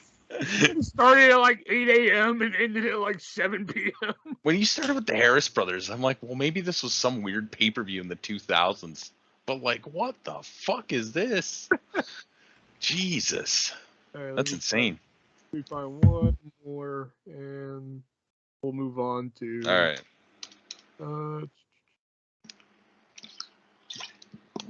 Too easy to figure out. Okay. This one. Go. Okay. All right. The dark match, or the free show, as it was known as. Jake Roberts took on Tatanka with Ted DiBiase. And then on the main show, Razor Ramon took on the 1-2-3 Kid. Awesome. Royal Rumble 92. What is your obsession with Royal Rumble 92? I don't know. took on the 1-2-3 Kid, also with Ted DiBiase. In the next match, Hunter Hearst Helmsley with Elizabeth Hilden defeated Duke Drosy. Royal Rumble 95. All right, I'm leaving. That's And I the- on my head out actually. Yeah. No, that was just me saying I'm fucking leaving. In the next match, Yokozuna took on the British Bulldog with Jim Cornette. Oh, so Yoko's a babyface then. Royal Rumble 94. I swear to fucking God. The next match, Shawn Michaels taking on Owen Hart with Jim Cornette in a #1 contenders match. Royal Rumble 95. Bitch, have I said a Royal Rumble match? No, but that doesn't mean that there isn't one coming. This is a fucking in your house.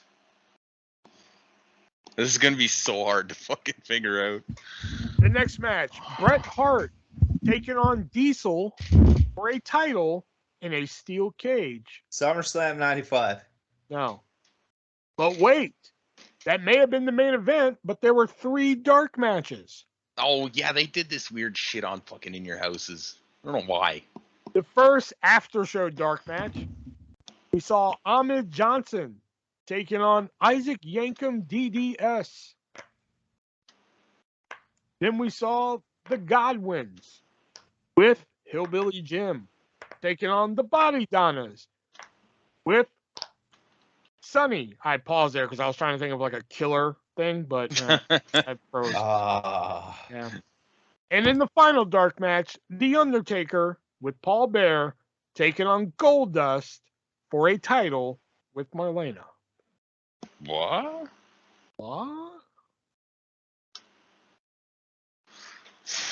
I will say you're on the right path, Shelby. Yeah, it's gonna be so hard to figure out.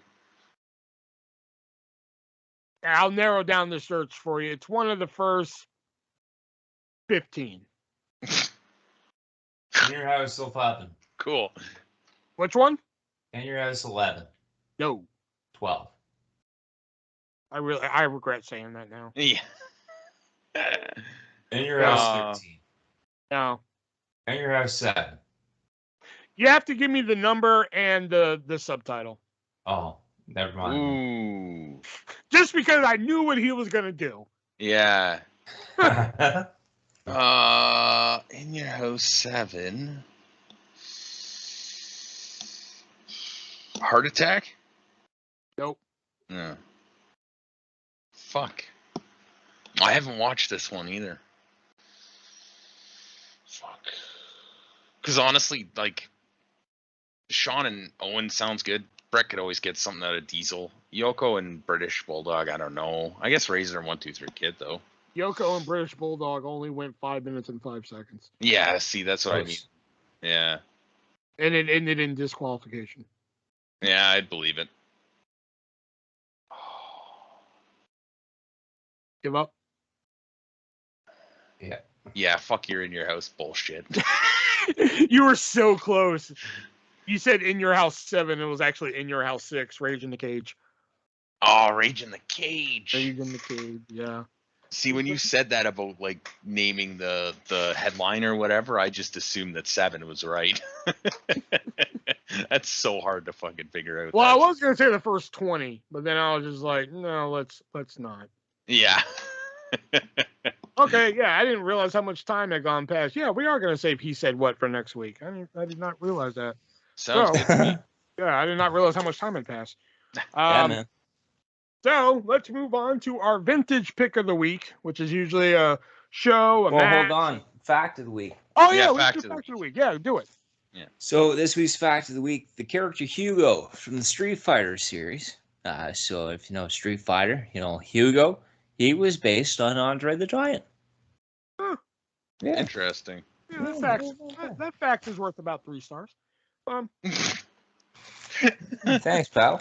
And Asshole. before we get to our vintage pick of the week, quick shout out to the great people over at MoviesRUSA.net who sponsor the Three-Way Dance Wrestling Podcast. You can use our checkout code 3-Way at checkout and save 50%.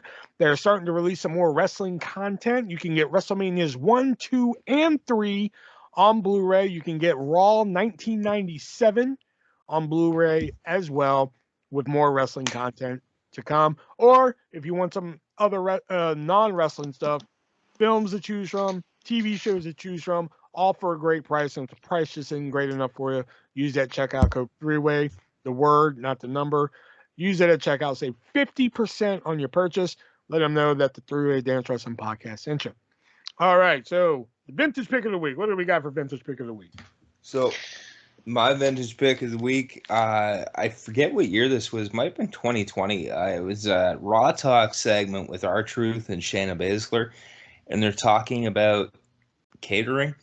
And Shayna Baszler talks about how catering was awful, and R-Truth was like, "Oh, I don't know. Oh, that fried fish was pretty good." And then he was trying to explain how tartar sauce is the best sauce for the fish because it doesn't trounce on the flavor, and it creates this like flavor explosion, so to speak. And wasn't that when like Shayna Baszler was trying not to break? Yeah. Yeah, she's just like face palming, like just trying so hard not to just be like, oh fuck, like, yeah, the tartar sauce. Oh, my vintage pick of the week. December 26, 1983 from Madison Square Garden for the WWF Championship, Bob Backlund versus Iron Sheik, where Backlund gave up the belt because he didn't want to lose to Hulk Hogan. Man, fuck him, make him humble. I'm cool. And with Hell in a Cell around the corner, I want you guys to watch a good Hell in a Cell match before the pay-per-view. So I chose The New Day versus the Usos in a tag team Hell in a Cell match from whatever year that was. So very good tag team Hell in a Cell match these guys put on. So head out and check that one out. You know, very good. one. Yeah, it is. It's a good one. So there's the bell, so we know what that means. That signifies the end of the Three-Way Dance Wrestling Podcast. Like we've said many times, we will be reviewing Hell in a Cell next week. And then the week after that, I'm pretty sure we're going to be doing a movie review. Just haven't decided what movie we're going to do yet. It's either going to be They Live or Peanut Butter Falcon, or we may just go off the wall and do something like Mr. Nanny. Who knows? Do like a Hulk Hogan or I would do Suburban Commando, but that movie's been done to death in the wrestling community, and we're trying to be different, you know. Santa with muscles. We're not doing Santa with muscles. Fuck that. Three we're Ninjas, not doing High any of those. Noon at Mega Mountain. No, we're not. Fuck your High Moon at Mega Mountain. We're not doing any of those cheap Hulk Hogan fucking movies. And Mr. Manny wasn't Mr. Manny. Mr. Manny Fernandez. Mr. Muppets Nanny from was space, awesome. pal. Mr. Nanny was awesome. Muppets from space. He's in it for one scene. Doesn't matter. Oh, we should do. Oh no! But seriously though, we should review The Longest Yard. That might be a good one, Longest Yard. Or The Condemned. The Condemned. Be a good one too. I like that movie actually. Yeah. Chaperone. Oh God. Chaperone. Oh yeah? Where's your movie at? Oh, mine went straight to DVD just like yours. Higher, Vince, higher. All right, guys, that's going to do it for us here. Thank you guys for listening, and stay tuned next week where we'll review Hell in a Cell. For Nick and Chubbs, I am the Artist Version 1, and remember, be breezy.